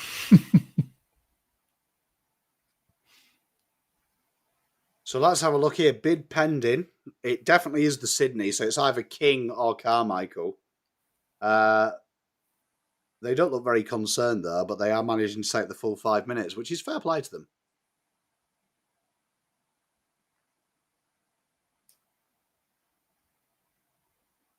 Fox says Max King. That makes sense. No money, no honey, Swannies. See, we have Max King rated higher than Lachlan Carmichael, so that would make sense. I'm a big fan of them. What is Max King? The Sydney version. So he can play midfield forward, very similar to Jack Eisen in the terms of if you were going to make a double bid, don't want to put that for it out there to the ether, but you could make an argument. But he could play anywhere, half-back, midfield, wing. He's incredibly athletic, and he's one of them players that really, really, they get the best of, Sydney do. They seem to generate these players. But he's got that aerobic capacity for a big guy that's really kind of unheard of. So very, very quick player as well for his size. And the annoying King type Sydney buy in the terms of that, these are the players that everyone will start complaining about the academies when they see King, because it's a very late bid now. We're in late territory. This is where you kind of want your father-son NGAs in the terms of it doesn't really affect the draft, but he's probably, I actually think he's probably one of the higher rated NGAs long-term, if you know what I mean. I think he's actually the best one for a long-term project. Okay. So this could be you'd imagine they match it, but Dogs would be very happy if he didn't. Thank you very much, Pierre. Lads, appreciate all your work. Hey, we're nearly at 3 hours tonight. Pick 21. Carmichael. It's Carmichael. So Carmichael, it looks like, according to my screen, they passed on him as well. Ooh. So you see, that back to what I was saying, Max King, I have him higher rated. So that is fascinating. That is. Western Bulldogs get Lachlan Carmichael. So run me through this. Why? Well, I mean, a match. The reason that I would say that is if you look at what Sydney have got, right, I don't think Sydney a halfback is a pressing need. I think when you look at the Sydney players that they've got as well, if we go down to Sydney's, that's St Kilda, what am I doing? If we go down to the Sydney Tide players, I think Max King is more of a need for them. I also think that players like Harry Kyle, right, who they've already acquired, is a better version of Lachlan Carmichael. Mm-hmm. And I think that they probably want to take picks into this draft as well if they can. So it makes sense for me. He suits what the doggies are trying to do, but I understand it from that you don't want to match everyone, and I think that's incredibly high. And I don't know if he's in here. If are you in here, Kyle? Kyle's a big Sydney fan. He makes Supercoach content. You mean Kyle? We talked about this together, that some of these bids were really early, and I think Carmichael, in my opinion, is 10 picks too early. Let's see. Dunning, can we get a like spike? I like that. That's good. Plenty of passengers in the chat who haven't liked the stream. That's a good call. Cheers, Dunning. We love you, brother. Hello, Di. Thank you for the 20. Great coverage. Still think Pickett should have gone to Freo, but hey-ho. So this is going to be fascinating now. Adelaide, I'm hoping we see my boy, the cricketer, Mitch Marsh. Mitch Marsh? Oh, yeah. Yeah, I'm hoping we see it. This would be really annoying because he's going to learn off Darcy Fogarty and players like that, Tex Walker, and he's going to be an absolute gem, goal-kicking machine. Just thinking about watching Darcy Fogarty and Mitch Marsh with their kicking action for the next 10 years turns me on. Like, turns me on because I love watching Mitch kick the football.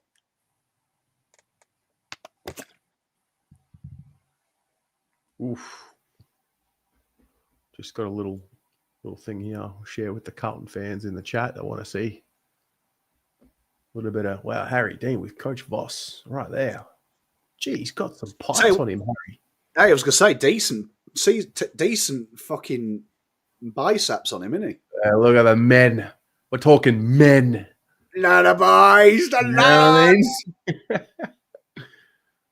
Oh, Kai is in. Good day, mate. Yeah, I agree. I'm a big King boy. So this is going to be exciting, this now, because you are nearly at You're nearly at the Geelong bid. How many more we got left? We've got Adelaide, Hawthorn, and Geelong. Okay. Yeah, you'd imagine now that max you've got 3 NGA bids.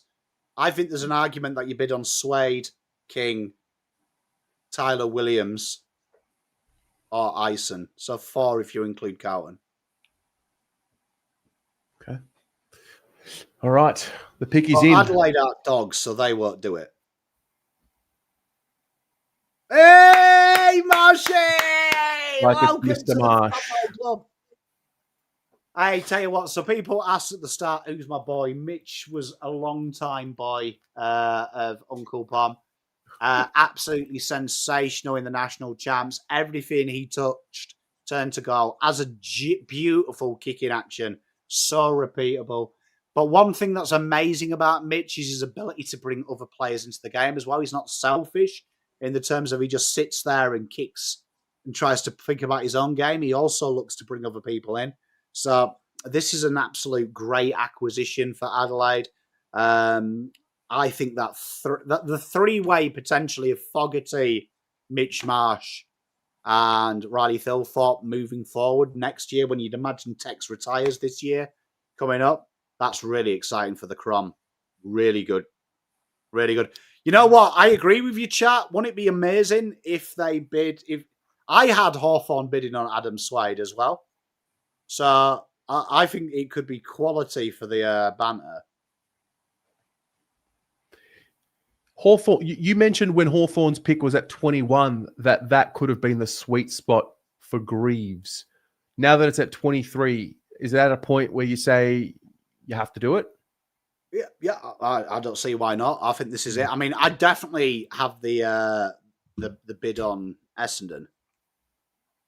Mm-hmm. Like, I think here, this is where you can have a bit of banter. Like, I think for now, I'm not meaning this nasty to be horrible to Essendon fans, but I think for the story, Terry, of Essendon trying to dick them to get merit, and now just doing this on Adam Swade would be just quality bants, wouldn't it? I see. Let's get the tool up. What would Essendon need to do to match that bid if that was the case? So Essendon would go into deficit. So Essendon would, keep pick 36, but they would go into deficit 569 points. 569 points. That's significant. It is, yeah, and we're still in the first round. So I'd imagine you'll see Essendon trade for some picks if the match is in. Yep. Okay. Michael, wow, $50. Thanks, Malakas. I've been watching for a while, but never chat or join in. Might get involved a bit more this season, mate. You are welcome, mate. We love you. More than welcome to join in. Thank you very much. Swede barracks for the Hawks, but we want the Hawks to bid on him, so the Bombers have to match the bid and go into deficit. So, I mean, look, well, no. Like, if we go Geelong, if we get past Geelong, mm-hmm. I mean, I think there's a risk, though, right? And I'll say this, and I agree with John here. I think there's a risk if you bid on Swade, and they have been quite open about it, that they will pass. I just think for the storyline, it would be hilarious. Like, me personally, if I'm Hawthorn, probably wouldn't do it. But I do... I would appreciate the culture of how funny it would be. All right. Well, the Hawks have about 90 seconds. Well, the pick is in. They have not messed around. Who's your tip? Is this Greaves? Maybe. Okay. I'd like to see them go Nowens, Hibbins, Hargraves, or Harley Barker, but I think they might go Graves. All right. Mitchell Marsh is the first player in a while that hasn't got the low fade, the taper. He speaks really well, and I do love the fact that whoever his mate is behind him is trying to put him off, and it's put him off twice. Like, absolute quality scenes. I'd be doing the same as well. Like, if my mate was drafted, I'd be like calling him names under the yeah. breath. Kyle Bullen. Cheers, Kyle. Is that Canadian? CA? Is that Canadian dollar? I'm assuming it's Canadian. Yeah. Thanks for all the work you've done on the draft coverage, Pommy. It's been My incredible, pleasure, mate. mate. Thank you for watching. All right. The pick is in. We are almost done, ladies and gents. We've got a few more picks to go. We've got 3, unless there are bids. Chichio, am I the only one that thinks that we were better off letting Dean go to West Coast and taking 2 quality kids with those 2 picks we traded out? I suppose it just comes down if you've watched Harry Dean play. So probably not.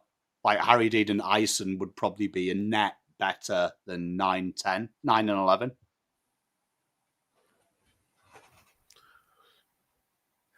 Plus he bleeds blue. You know what is annoying? You know what is really annoying? Is how long this takes. That pick was in for 2 minutes. Yeah. So here we are. We've got the first, like, probably. I'll say this guy is a slider, and the reason I'll say that is everyone had him top 10 up until October. Yeah, October. So Aidan Sherbert, probably the premier key forward in this draft. Also, Rucked was another guy with Mitch Marsh and Nash Champs that was really, really, really strong. Brings the ball to ground really well. Probably a bit of a surprise that Hawthorn took him. I'm with you, Double Dummy. I didn't expect it. But marking really strong. His ruckcraft is okay. But I think that he suits the Hawthorn attitude in the terms of they like their forwards to work hard and work for the team. And he does do the team first thing. It's going to be interesting what happens long term for Hawthorn. It might be a surprise, but done very well to get to Hawthorn. Hawthorn will love it, and I think Hawthorn's trading in and out has been pretty good. So was very strong for Central Districts this year, and he's the kind of person that makes Hawthorn just a better team. They'll get the best out of him, yeah. Rayner, Minky's lurk attacks. Sorry it's late. We love you, mate. We love you. Good to see you, man. Kyle King, Pommy, little $15 job right there. Is that Anthony McDonald tipping Woody in your profile photo? It is. Big Essendon man is Kyle. We love you, brother. You must be we stoked. Love you. The Bombers have done very well. So, chat yet? Hey, chat, don't get excited yet. Stop talking about Ludowick. Look, stop talking about Ludowick. Mm-hmm. Don't ruin it. Don't ruin it, because potentially, if Geelong are nice, we might get Luderick. So Geelong are on the clock, and this is the scenario. 3 minutes to go. They're on the clock. Now, if you're a Carlton supporter, you are hoping no bid on Jack Ison. But even if there is, it's not the end of the world. Yeah, it's not the end of the world. It's not the end of the world, to be honest. Mm-hmm. It'd be interesting because, like, I think we've seen a reveal at the minute, haven't we, of the teams that have tried to be a little bit mean in this draft, which is nice to see. It's nice to see. Like Eagles, they've been mean. So we've kind of revealed it was very heavily talked about. St Kilda and Geelong were in cahoots. And like we said, the interstate clubs there was a couple that were supportive of that, like, coup d'etat so well. Geelong have had previous and bidding on Carlton's NGA and Father Sons. I can see it happen. I can see it happen, right? And I can. So I hope it doesn't happen, but it would fit the bill. If they were okay with getting rid of it, this is probably the time now that you go Tyler Williams. But I could see them not even going Tyler Williams, because if it is true what there was reported, there was a coup d'etat, that would make sense, wouldn't it? Like that you don't bid on the Eagles one because they supported you, so you go that way.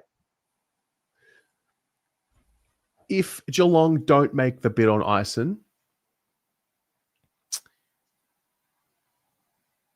what do Carlton do when it gets to pick 28?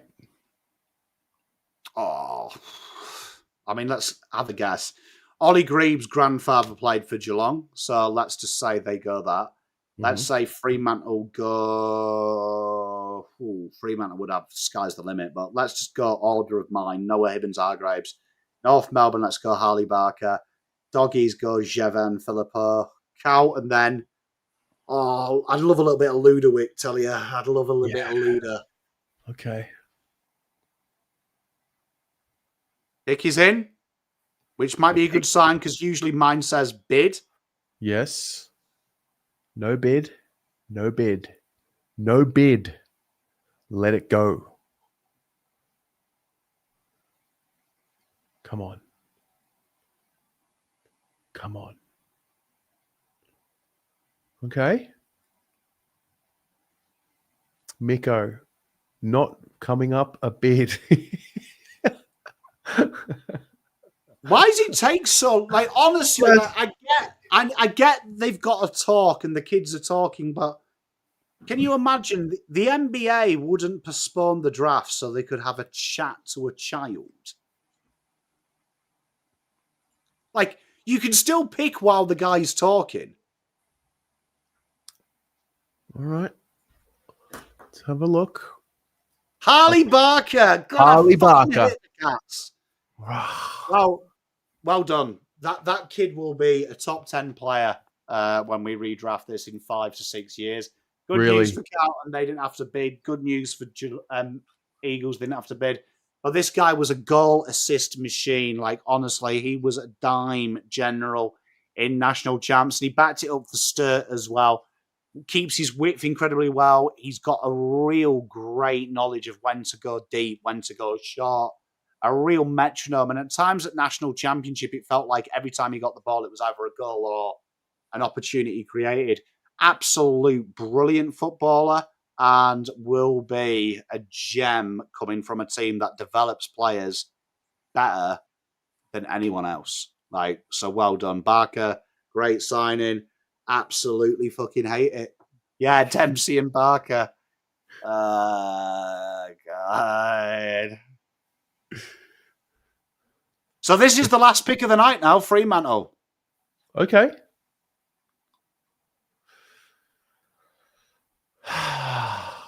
Four minutes to go. All right. Harley Barker.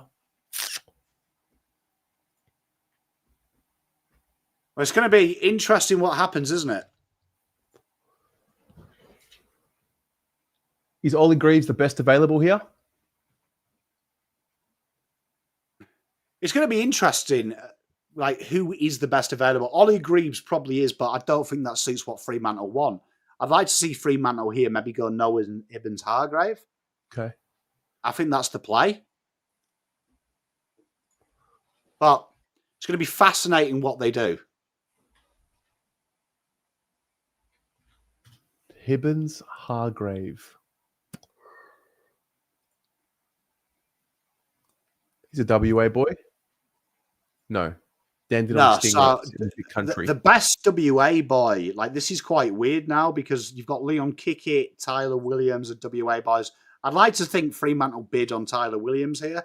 But Swadlin, Fred Rodriguez, I think they go into state here. They're not scared of going into state.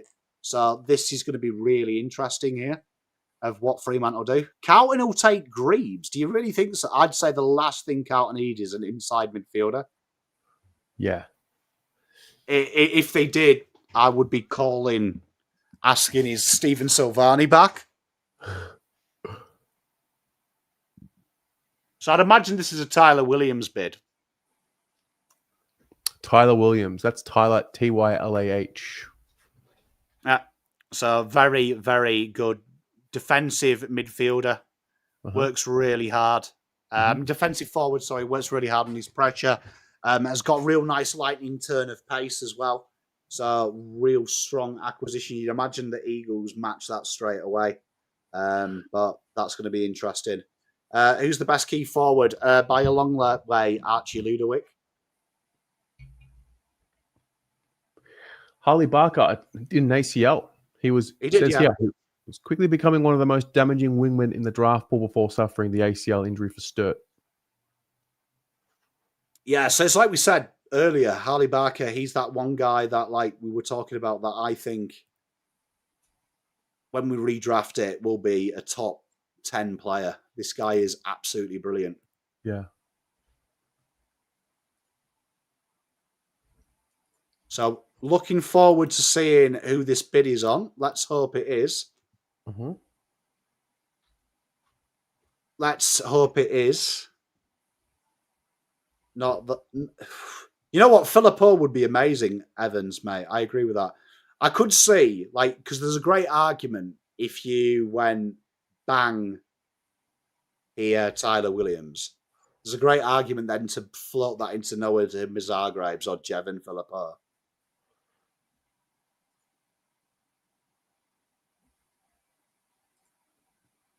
We are not far away at all. Yeah, D, it is absolutely amazing when you watch this. When you watch this. No, you wouldn't trade down at all because you look where Carlton's pick is, right? Less than 84 of all these picks is sweet FA anyway.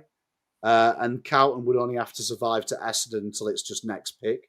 So Carlton would just do it. So it's looking more likely than not that Carlton will get that third player.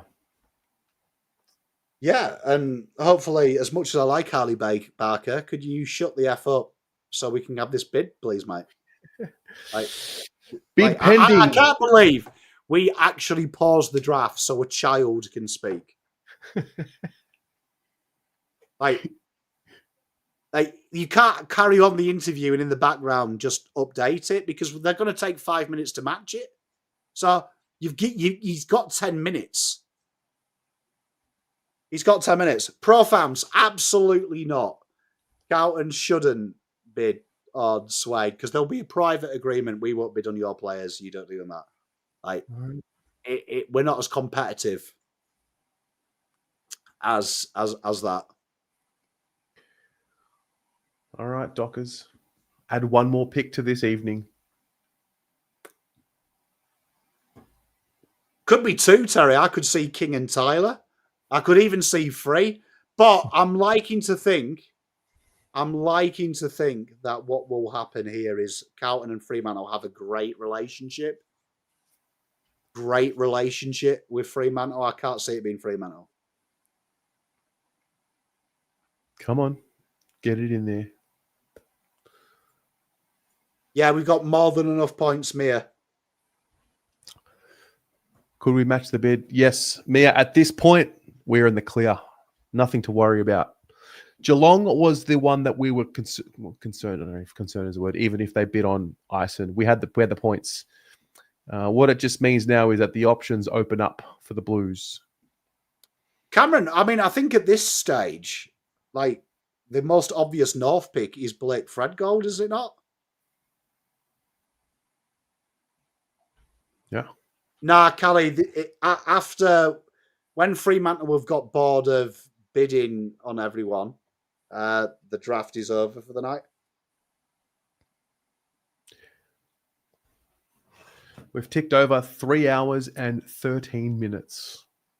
While you're waiting, guys, if you are, well, you are watching this on YouTube. Oh, no, you might be watching this on Pommy's Facebook page. But if you are watching this on YouTube, hit the like button, the thumbs up button, while we wait. I've just had a look. 5 minutes 15, Terry. It's so far. Really? So I had a little clock going. So AFL, if you're watching this, there has been about I didn't count the first 5 minutes, but let's say you were honest. This has been 10 minutes 15. So someone's lying at AFL House. Piss take. All right. Pick 25. Oh my God, they didn't match. Swade. Tell you what, this is an intriguing one. So Adam Swade, I really like this guy. Can play midfield forward, lightning pace as well. Really shone in the AFL as well. Showed that he could step it up, playing a more subdued role. Really strong. This is quite a surprise. Now, why would Essendon not match? Now, that's a great question. I think, one, they're going to go a hell of a lot into debt. As we said, that they would have gone 514 into debt. So that is quite a lot. But also when you look at what Essendon have got, Sully Roby, Farrow, Sharp, players that are on the board as well, I think Essendon might actually pay off here. I'm going to say that if Essendon hope that Noah Hibbins-Hargraves slides to them, they've got an actual better version of him. Wow. Okay. Adam Swade. Yeah, John, spot on, and they've stuck to their word. They said if it was a top 30 bid, they wouldn't match. Very Fair good, play. LS. Well Freo done. just stepped on Essendon's red suede shoes. Very, very good.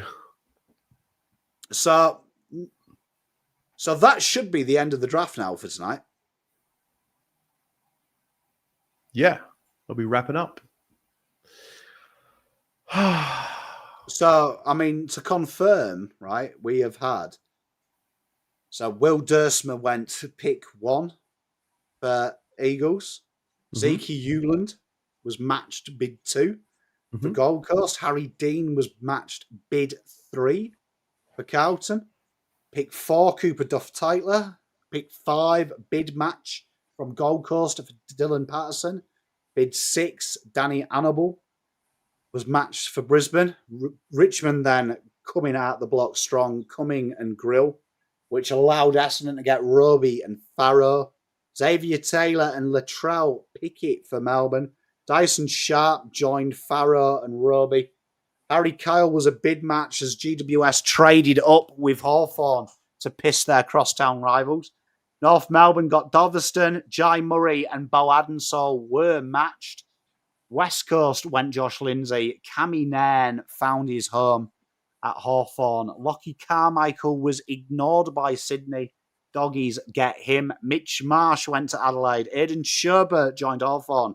Harley Barker, the superstar at Geelong, joined them. Adam Swade finishes off. No bid match. We've got a few picks tomorrow to get through, so we've probably got about 30 picks tomorrow, which is super exciting. Yep. So, just take us through, Pommy. What are you doing tomorrow night? What's your plan tomorrow night? I will not be here, but you will. Tomorrow, I'll be doing this again on my own.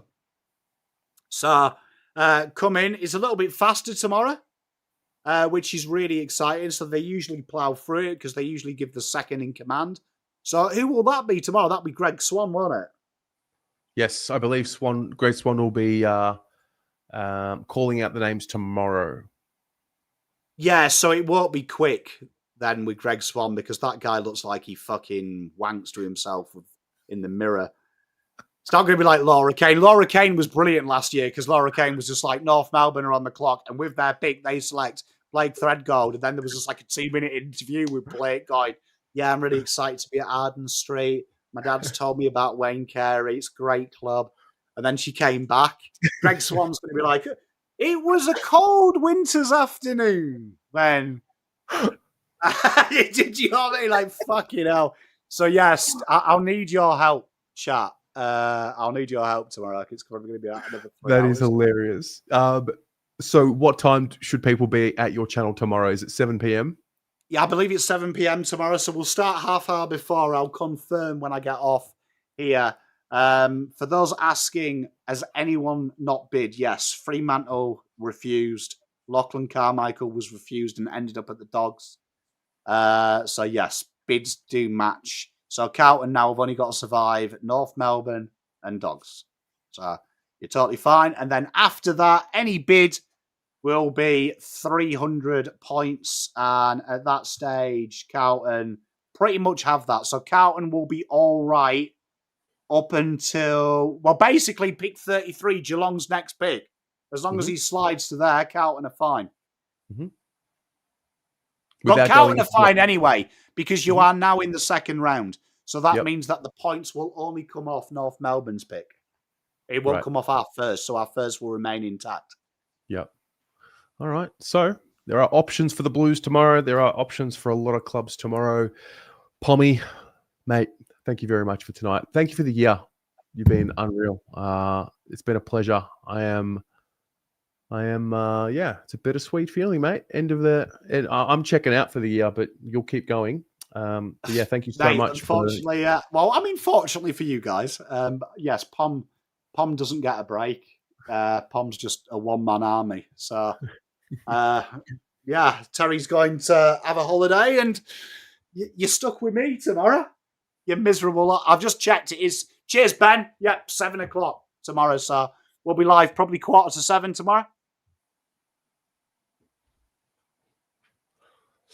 Amazing. All right, let's wrap it up, ladies and gents. It's been a phenomenal year. It's been a phenomenal draft night. Thanks for tuning in. See you soon. Pommy, much love. Much love, everyone. Have a good holiday. Love you all.